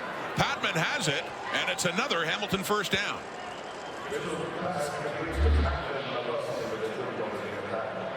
And here you see a nice job by Bo finding time, stepping up ahead of that rush. Into the fire to deliver that throw to Patman. Des Patman has 4 catches for 50 yards now. Halfway through the third quarter.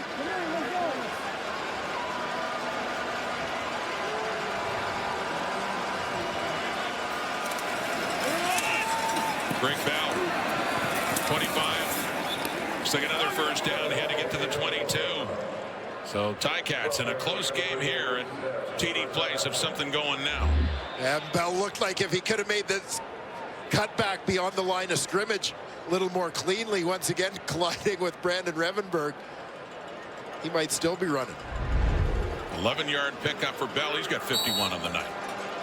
Down to the Ottawa 21.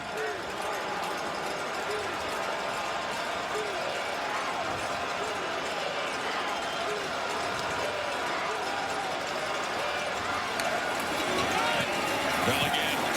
15, 10, 5. Touchdown. Greg Bell adds a touchdown to this breakout season in the Canadian Football League for him. That's his 6th rushing touchdown. Yeah, similar look. You see Bell stretching it to the outside, gets the defense running to keep him from getting to the sidelines, and then darts it up inside as he gets the D to overcommit. Good looking run there from the first-year Tiger Cat running back out of San Diego State. Who played his first CFL game here back in week 4. And ultimately became the starting running back for the Ticats. That a 5-play, 79-yard drive to give Hamilton the lead. With the point after try going wide to the right. Savani Denman trying to bring it out. It doesn't matter anyway. It's a 2-point Hamilton lead.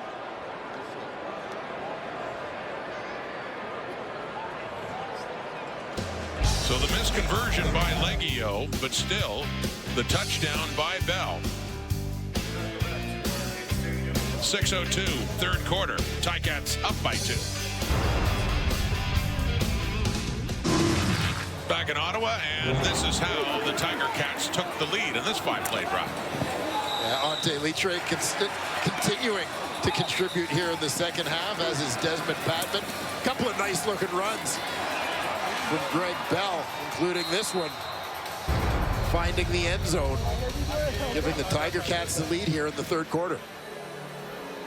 Bell with 72 yards rushing on the night. He came in over 500. And so not too bad for someone who's not played the full season. Now over 600 yards rushing now is Greg Bell. Khalil Pendleton on the return, but the Red Blacks now down as he gets it up just shy of the Ottawa 30.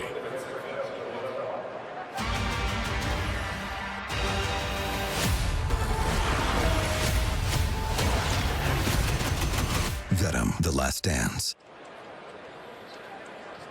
The Red Blacks have lost 5 games in a row. That losing streak started at Tim Hortons Field in Hamilton. Ticats beat them in the second meeting of the season between these two teams. And for Bob Dice, it's also of importance to just get back to the winning ways before they head back to Toronto in a much more important game, that Eastern semifinal next Saturday. A stiff arm there from Pendleton, the nominee for outstanding rookie of the Red Blacks on that catch and run. It's not often you see a 163-pounder have that kind of success on the straight arm.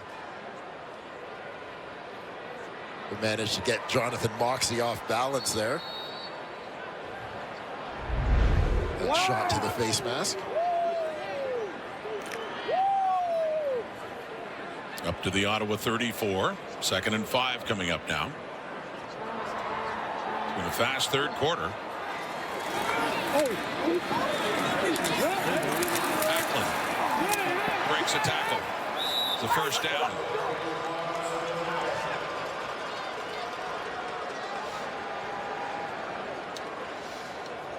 A good start to this possession for the Ottawa offense. Looking for a big response after the Hamilton go-ahead touchdown. Illegal contact on the receiver. Hamilton, number 20. It's a 10-yard penalty.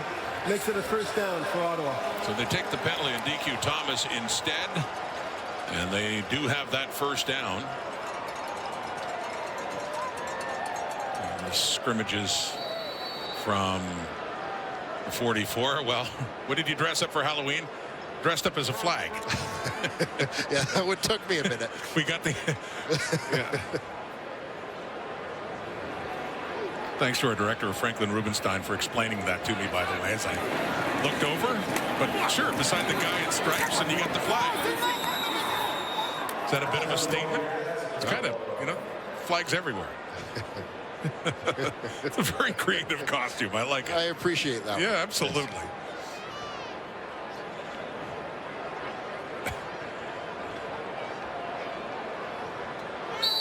The guy in stripes had a flag in his hand as well. Is that his flag on the side? Yeah. You never have enough flags.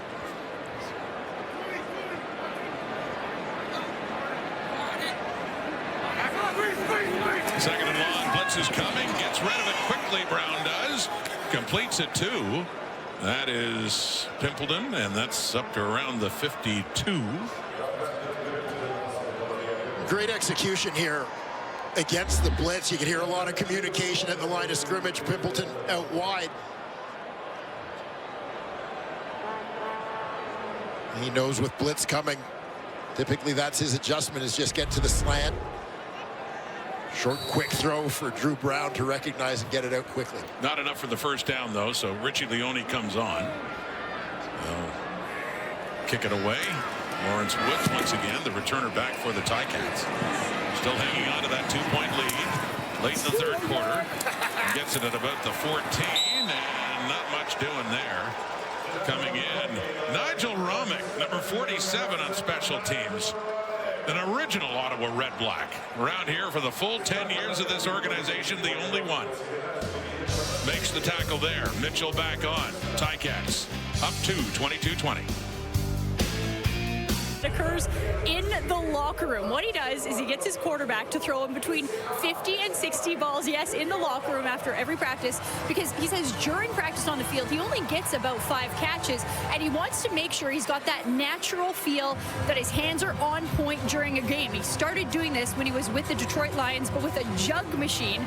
Now a quarterback steps in, and for the record, this is all possible because the Ticats have a pretty big locker room.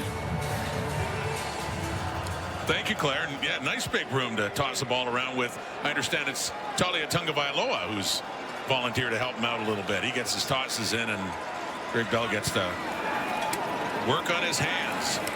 First down, Mitchell. Deep, open, caught, Dunbar. Ball comes out. Money Hunter's chasing it down. Red Blacks have it. And it's tossed back to Brendan Dandridge, and he's going backwards. Red Blacks get the ball. They lost a ton of yardage in that exchange, but it is a catch and a fumble by Stephen Dunbar as the Ticats turn it over. Dunbar, even though the wide receiver lined up off the line of scrimmage here so he can hit this running. Little stutter step there. Caught Dandridge flat-footed, perfectly placed ball from Mitchell. Nice strip, however, by Dandridge. So Money Hunter with the recovery and then the lateral. Watch Dandridge here with the left arm coming over top to punch that one out. Negating the big completion to Dunbar. By the way, and I'm not saying Bo Levi Mitchell cares about this, but yes, he does get those passing yards. Not the way he'd want it. The ruling on the field is confirmed. It's first down Ottawa at the 20-yard line. So it was a completed pass and a fumble, so Ticats lose the ball. But I'm just saying, we've been tracking Bo's numbers. Yes. He does get them. Yeah, Bo doesn't care, but we do. Bo's up to 270 now. We mentioned 342 is the magic number to the all-time leader in a single season in passing yards for the Hamilton Tiger Cats. Ottawa ball after the turnover. It is Pimpleton. Pushed out of bounds.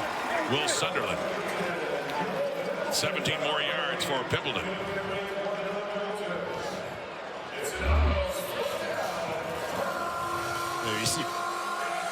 Pimpleton to the right side of your screen. They're going to take advantage of his speed by bringing him across the formation. As he gets that one turned north-south, Nick Mardner doing a nice job shielding off a couple of would-be tacklers. Pimpleton has 5 catches for 102 yards in this one. That's caught by Mardner. Nick Mardner has it. Just shy of the Ottawa 50. That's another Red Blacks first down. As you mentioned earlier, Mardner, the #2 overall pick in this year's CFL draft. Guy who took advantage of the transfer portal during his NCAA career. Got off to a great start to his career at Hawaii before transferring to Cincinnati and then finishing up his career at Auburn.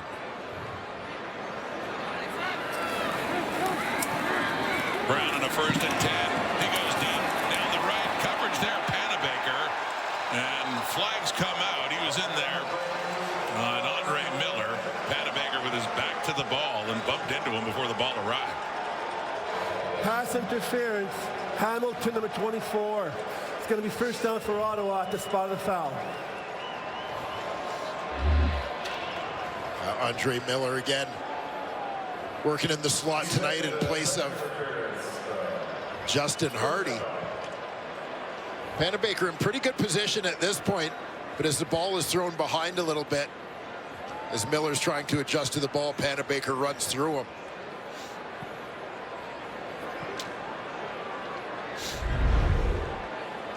What amounts to a 33-yard penalty against Panabaker and the Ticats to get Ottawa down to the Hamilton 28 now.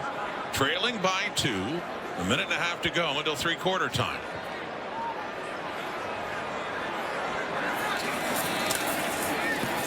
Quick sweep. Pimpleton finds the edge. Tries to turn that up and get it now down to the 25.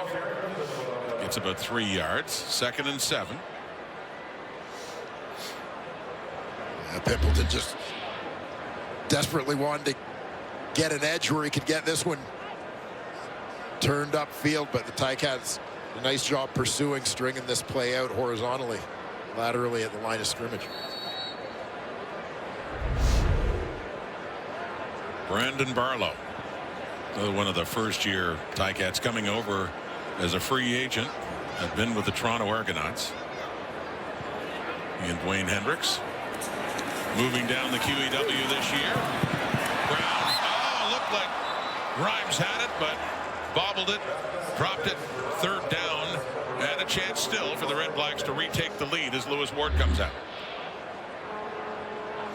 Yeah, receivers having a tough time getting a handle on the ball has been one of the themes of this game. Normally sure-handed Dom Rhymes loses this one off his fingertips. So this will be a 33-yard attempt for Lewis Ward. Another solid year. Great kicker for the Ottawa Red Blacks. Part of the all-decade team. One of the current players that's on that list. Leone is as well, who held it for him. So through again, 3 more on the board. And Ottawa back on top, this time by a single point, 23-22. The single season numbers for Hamilton. So he came in at 5.026, so he's added that much, 270 to it. Henry Burris in 2012 leads the way, 53-67, followed by Danny McManus, an old teammate of yours back in 1999. Yeah, Danny was MOP in 1999 for a Grey Cup championship. He wasn't your teammate then. He was not. He definitely wasn't. Played him in the Grey Cup. Played him in the Grey Cup and lost. He beat out one of my teammates, Alan Pitts, for MOP. I don't know why I like that guy at all. It's hard not to like Danny Mac. Agreed. It's pretty well unanimous. Anyone you talk to that's mad him or knows him. And we're at 3/4 time. Hard not to like Hank, too. Yes. Our old colleague Henry Burris, who was somewhat of a hero, of course, here. He left the Ticats, came to the Red Blacks, and won a Grey Cup in 2016. Mitchell. The throw, and that's a beautiful catch for Tim White. In traffic. White had some difficulty earlier, a couple of drops, but a big reception there. 37 yards to end the third quarter this way. With Brandon Dandridge all over him. White comes down with it. Ticats already in scoring range.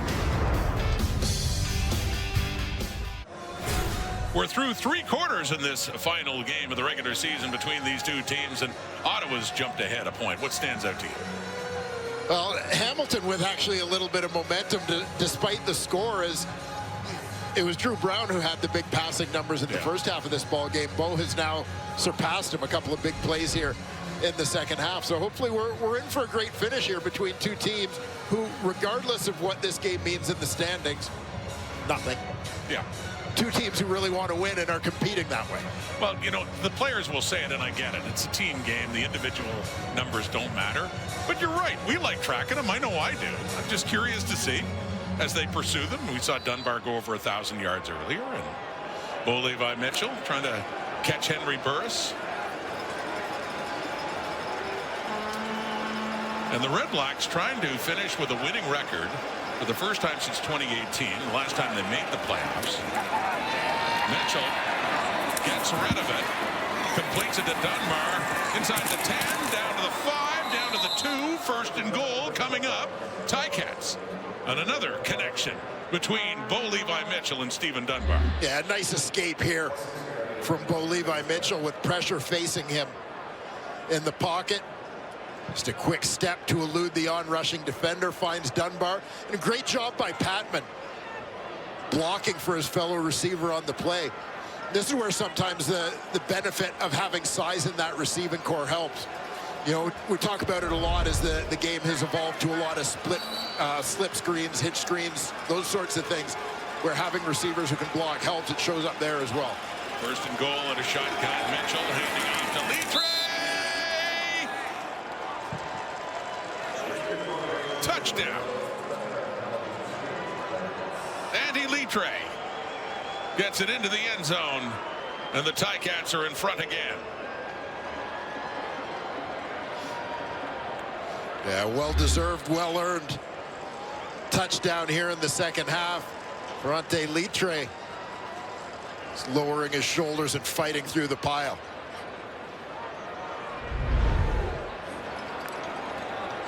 We're used to seeing him in a situation where he can pick up short yardage rushing TDs. That's his 5th of the season. He also has 1 reception for a touchdown this season. He's had a busy night, Andy Litre, and they'll go for 2. Up 5 now, looking to make it a 7-point difference.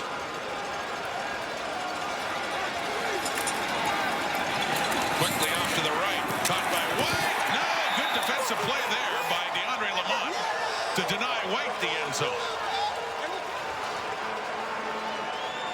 So they had it set up, and quickly Mitchell went to White, but Lamont says no. It remains a 5-point game. A nice touchdown run once again for Litre, and you get the sense of the kind of guy he is by the reaction of his teammates every time he makes a big play. And then the attempt, 2-point attempt here, that's a great reaction by Lamont to deny Tim White the end zone.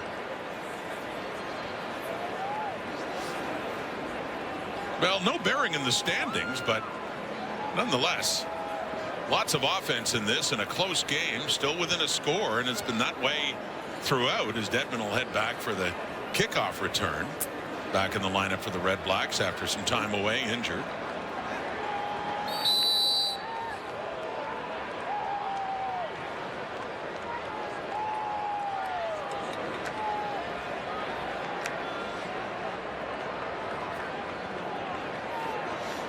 The Red Blacks, if they can come back and win, they would be 7-1-1 at home, and that would be a franchise record best. Back in 2015, they were 7-2, and that's the standard. Here's Dedman. Oh, reaching high, spinning him around. He stays on his feet for a while. and he gets up across the 40. Part one of a doubleheader tonight. Led to Edmonton after this. And it's the Toronto Argonaut. Jake Seresnak back in Edmonton against his old team before he was traded away to the Argos. That a very good year. And Cameron Duke's getting the start at quarterback for the Argos against Trey Ford getting the start for Edmonton. Chad Kelly rests for Toronto. And once again, get a look at Trey Ford. That is Edmonton and Toronto. The Argos, like the Red Blacks, getting set for the Eastern semifinal next week at BMO Field. Those two teams met there last week, and it ended up being just a 7-point difference because of a furious comeback try by Ottawa when they outscored Toronto 25-0 in the fourth. But they were in such a big hole. There's a big catch, and that one is Dominic Grimes on that catch inside the Ticat zone in the 40.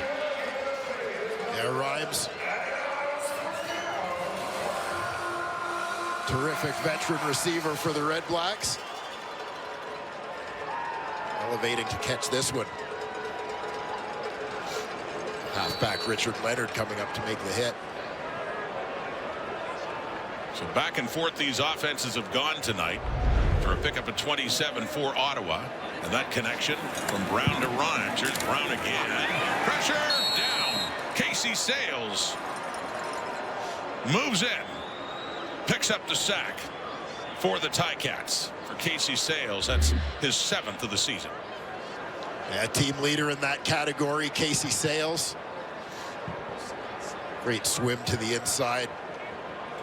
Leaping past the center, Eric Starzala.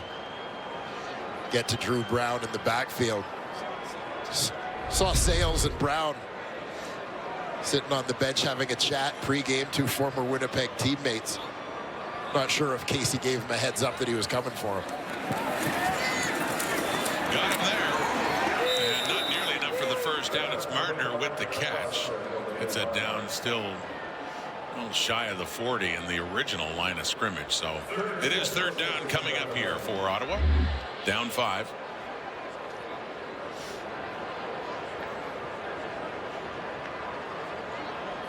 Ray Wilborn lowering the boom on Martner there. Lewis Ward out again. It'll be a 47-yard try put down by Richie Leone to cut it to a 2-point lead. Longest attempt of the night for Ward, and no problem at all.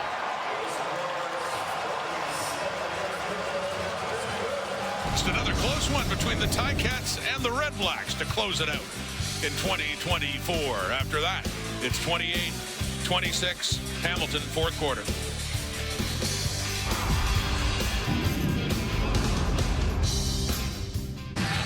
When the Ticats look back at what might have been this season, there was the week 2 walk-off loss, Brett Lawther, and the big comeback by Saskatchewan. Hamilton thought they had that one. Then here, week 4, the go-ahead touchdown, Mitchell to Shamar Bridges, but with just seconds to go.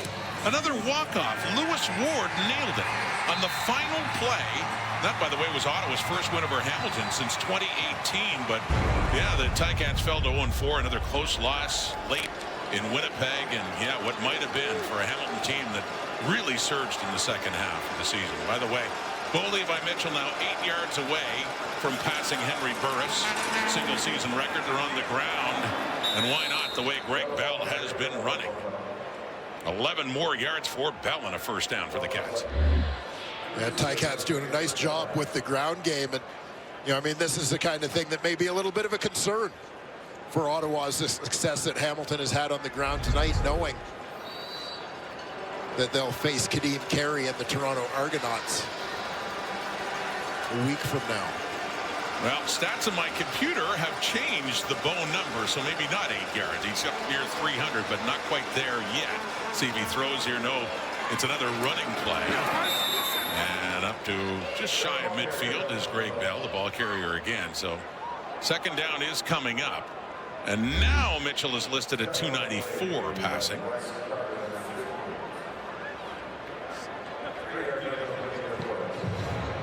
Bell picking, finding his way for a couple of yards there. Bell is up to 91.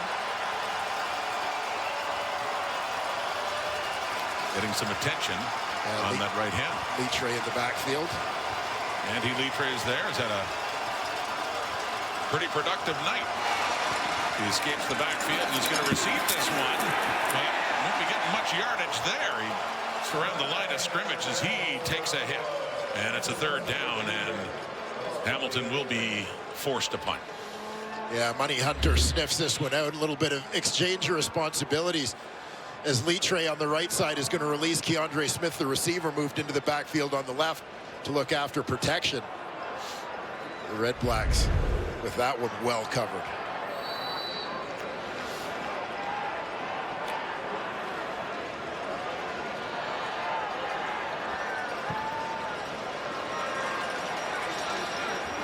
Two returners back, and Dedman and Pimpleton for Nick Constantino.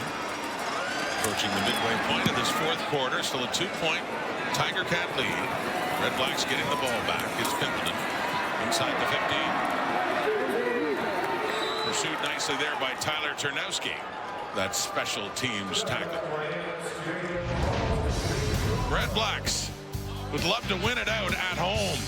Finish with a winning record. And a good note to head into the playoffs, but they're down by a couple. Well, the Grey Cup in 2018 was the last time the Ottawa Red Blacks had a playoff game. A long time between postseason games, Claire Hanna. Well, Rod, you can definitely feel and sense the excitement in the city about the Red Blacks going to the playoffs.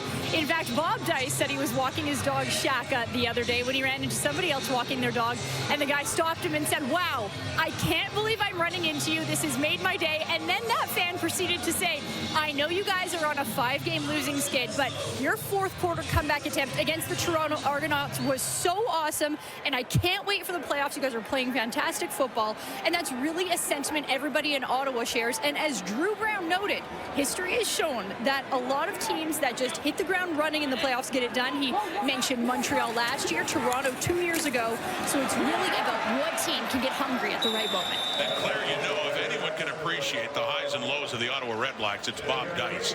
Been around this team a long time, came in back in 2016.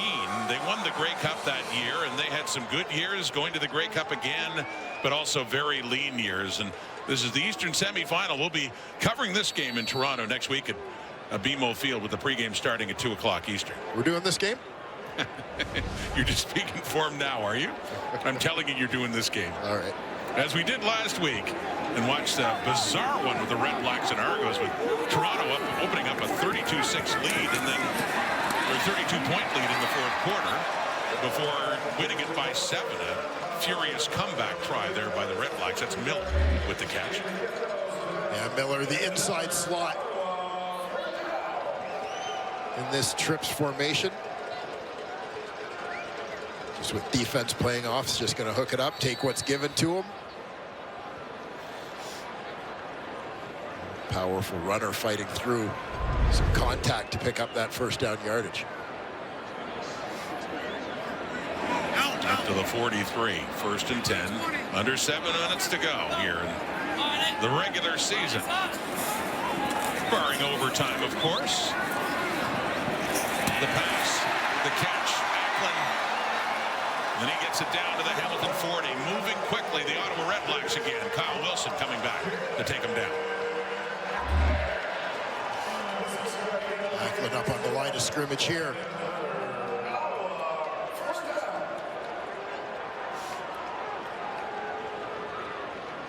Nice looking route there from Ackland.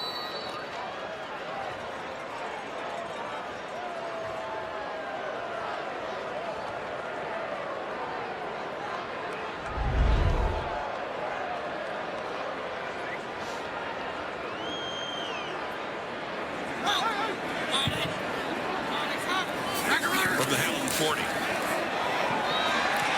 Caught inside the 20. Dominic Rhymes, Sunderland takes him down. 22 more yards.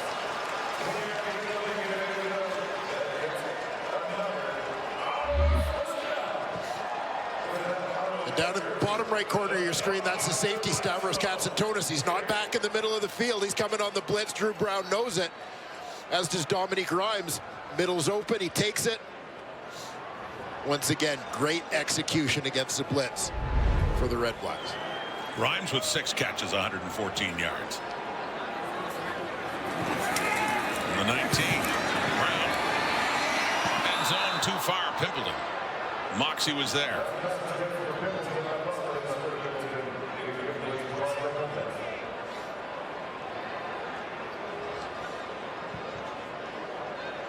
Big second down coming up here for Ottawa. Braylon Addison. Nice job stepping up in the gap. Pass protection to pick up DQ Thomas, the linebacker. Again, Addison, usually a receiver throughout his CFL career, has been very involved in the run game as a receiver, but making the start at running back for Ottawa tonight has looked good doing it. Had 8 carries for 38 yards rushing. Also 5 for 41 receiving, including a touchdown. No good. Intended for Pimpleton, but comes in to argue the case. Would have been shy of a first down.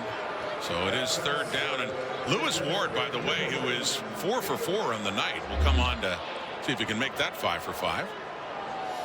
And here's Pimpleton just coming underneath. No. Nope. Well, control of the ball, but it looked like the front end of that was clearly on the turf. And Lewis Ward, a 26-yard try. Once again for the lead. Moxie came up to the line. Now this isn't a 3rd and 10. Moxie came up and the flags came out. Offside, Hamilton, number 27. It's a 5-yard penalty. It's still 3rd down. Still 3rd and not close to a first down. And I understand what Jonathan Moxie's trying to do here. He had an Ottawa field goal attempt in the first half that he timed it up perfectly and got through the line untouched, very nearly blocked the kick. So he sees an opportunity there trying to prevent them from taking the lead. So now from 21 for Ward's 5th field goal of the night. And the Red Blacks go in front again under 5 minutes, but 4.5 in the clock in the 4th quarter. We got a 29-28 Ottawa lead. Lewis Ward's been money in this regular season finale in the nation's capital. My friend here, Mr. Ford, has his costumes packed to join Marshall Ferguson and Kenzie Lalonde tomorrow in Montreal. Big one for the Bombers, still trying to clinch first in the West. It comes down to that. If Winnipeg loses, Saskatchewan would have a chance at first in the West later, hosting the Calgary Stampeders to wrap up the regular season. I'm actually going to dress up as Kenzie Lalonde. There you go. So that means Kenzie will be in the booth or the side. I'm so confused. 1st and 10 for Dunbar. Complete as we now have those updated stats on Bo Levi Mitchell, by the way. That one incomplete, but 338, so 3 yards shy of tying Hank and 4 from breaking Hank's record. Again, looking to become the Ticats' single season leader in passing yardage. Dandridge and the Red Blacks looking to prevent that from happening. Henry set that record back in 2012. And there it is. Dunbar has it. He already went over 1,000 for the night, and with that, Bo Levi Mitchell, the Ticats record holder now, all-time single-season passing, as he passed Henry Burris, who played for both of these teams and well remembered here in Ottawa. Yeah, very prolific offense that year in Hamilton. George Cortez and Henry Burris previously worked together in Calgary, reunited.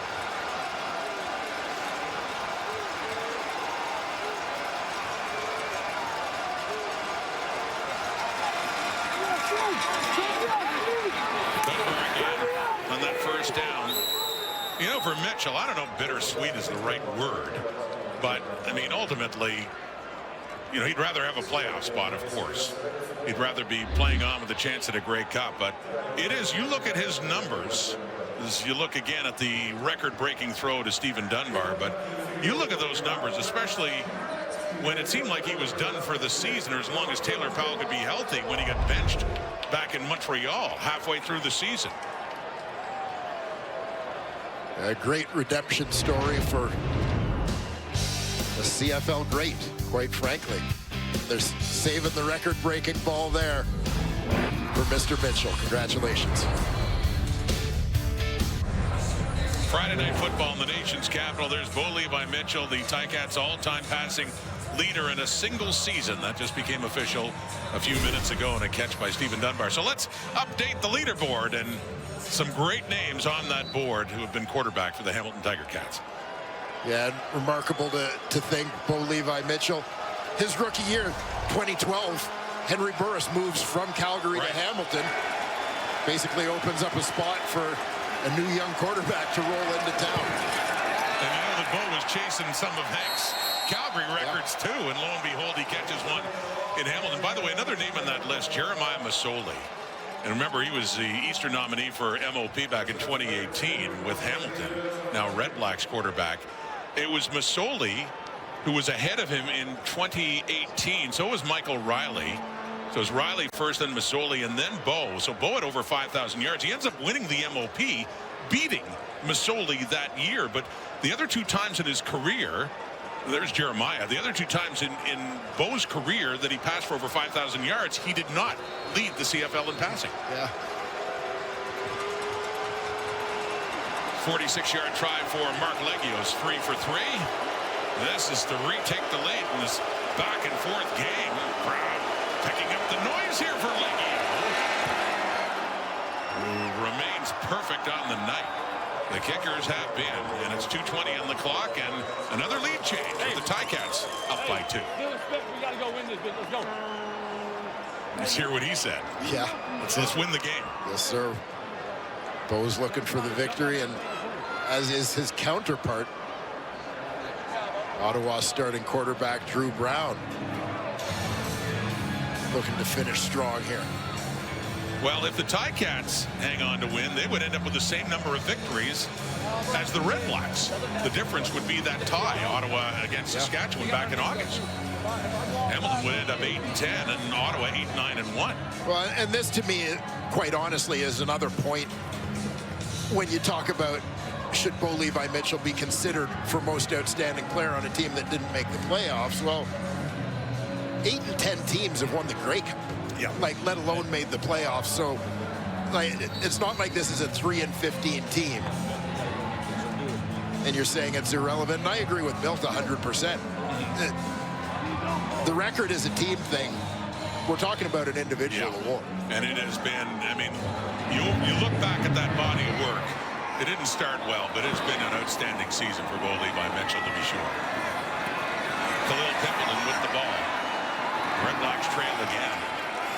Yeah, to your point about 8 and 10 teams, and by the way, this is a real rarity for a team, if Hamilton can hang on, to be 4th place out of the playoffs and still have 8 wins. That's just not something you, in the East Division anyway, just not something you see. And Brown back on and trying to engineer another drive to win this one and see if they can finish with a winning record. And by the way, you talk about teams below 500 winning championships. The 2016 Ottawa REDBLACKS had a record of 8-9-1. The oddity that year, they were 1st place in the East. They got to host the Eastern Final. It was a bad year in the East Division up until the Grey Cup game.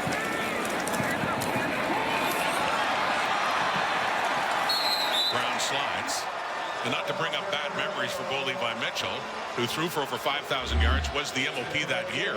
Ottawa and Henry Burris upset Mitchell and the Calgary Stampeders in overtime that year in the Grey Cup. And the Stamps were heavily favored in that game. That man has seen highs and lows. A couple of championships, Grey Cup MVPs, MOPs, but upsets in the big game as well. And this has set a bittersweet year. From a team point of view, no playoff spot, but setting the record. It's caught by Pimpleton. Could be gone. 5, touchdown. Another lead change. 65 yards. Under 2 minutes to go, and the REDBLACKS are back on top. Yeah, don't try telling Nick these guys that this game doesn't mean anything. What a great battle we've got going here in Ottawa.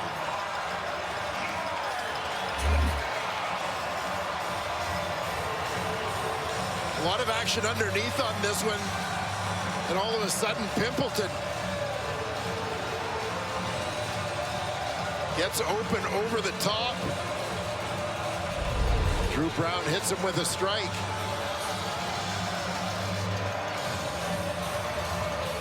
Put the Red Blacks back on top.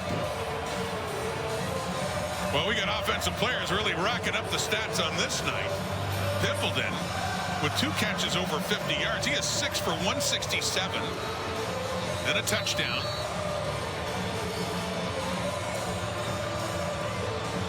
For the rookie, Khalil Pimpleton.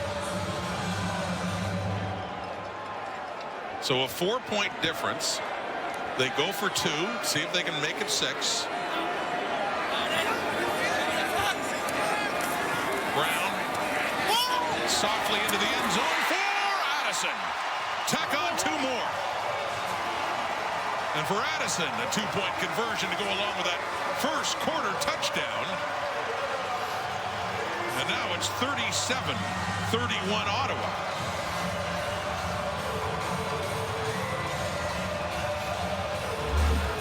You take a look at the touchdown play on the left side of the field. Ottawa's got 4 receivers. Pimpleton is the lone guy out to this side. But everything over on that left side is going to be short. Short routes, which leaves Pimpleton, and once he gets deep, the entire field to get open. He's got poor Jonathan Moxey chasing him all the way over to the other side of the field. With Pimpleton's speed, a difficult route to cover. Yeah, nice play design there, as all the coverage on that left side of the field was occupied with those short routes, holding coverage down. Pimpleton takes the top off. And for what it's worth for Drew Brown, who threw for over 400 yards last week, and the failed comeback in Toronto, is thrown for 445 now. Isaiah Wooden on the return for the Ticats. A slew of lead changes in this game. And here's Wooden in his CFL debut with another good return for Hamilton. It's still plenty of time now. A 6-point difference, 1:34 in the clock. Isaiah Wooden making the most of his 1-game audition here in the Tiger Cats regular season finale. Big return here to set up Bo Levi Mitchell with terrific field position. Needing a touchdown to take the lead. As the numbers show, Bo has been there, done that. We were looking at that stat relevant earlier this season. Javon Santos-Knox. Ottawa was a player short. Timeout, Ottawa. This is their last timeout, and they can no longer challenge for the rest of the half. An upset Javon Santos-Knox. Red Blacks forced to take the timeout, but talking about the game-winning drives, and it looked like Mitchell had one back in week 4 to give the Cats the first win of the season. 0-3 coming into TD Place here back in late June, and he hit Shamar Bridges with about 26 seconds, I believe, left in that one. And they were understandably celebrating the Ticat sideline, and so another comeback drive by Mitchell for a win. And then no, a couple of plays later, Lewis Ward's got a walk-off field goal, and Hamilton was 0-4. It's caught by Keandre Smith. And down towards the 50. Yeah, it looks like Ottawa sort of changed up their defensive personnel, essentially to play with 2 safeties given the situation here. In something of a prevent mode. They were late getting the second safety on the field. That's why they had to take that timeout.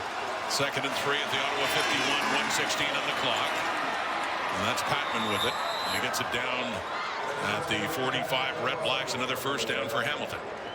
And still plenty of time. Yeah, it's always that time-distance equation. Minute 11 to go. Hamilton at the 45-yard line. They're in pretty good shape here. Give themselves a shot.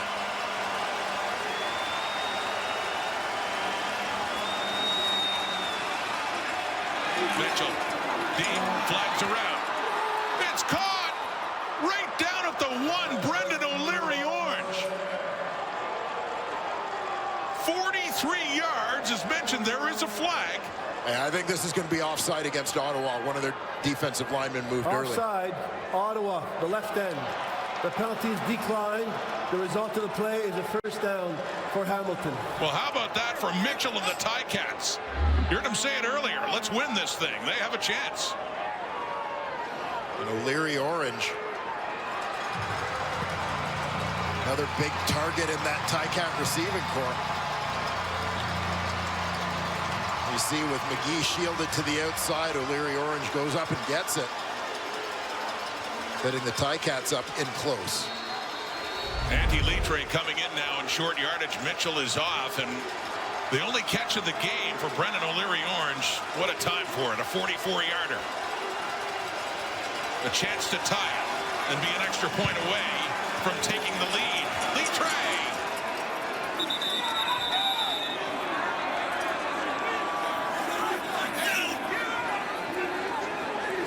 Second down coming up.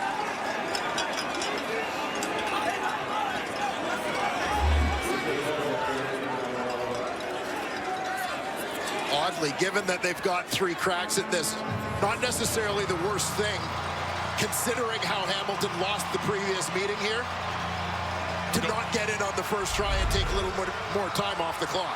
Yeah, there was under a half minute when they took the lead before and still lost on a walk-off field goal. To your point, the clock ticks. Under a half minute now. Ticats with a touchdown can tie the game. Litre again. Left side. No! He gets stopped. He gets pushed back. And we got 18 seconds to go. And one more player bust for the Ticats. And Mitchell is coming back on. Yeah, Ottawa offense comes up huge here. Mike Wakefield has had a terrific season. Ottawa's most outstanding defensive player nominee among those wrapping up Litre for a loss on the play. 18 seconds to go. And one more chance for the Ticats.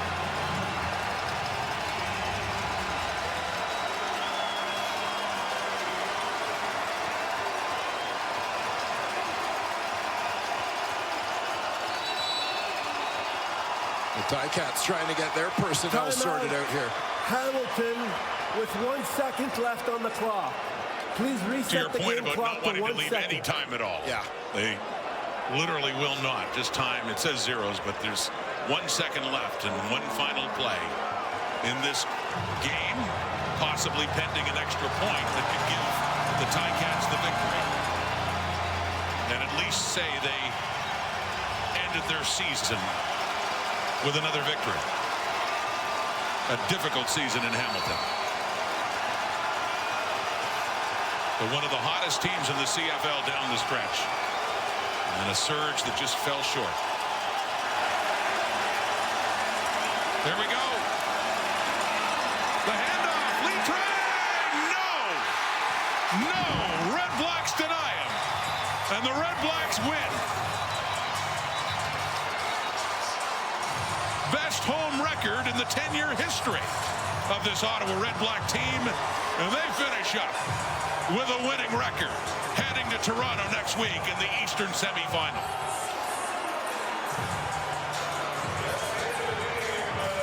What a huge stop for the Red Blacks defense.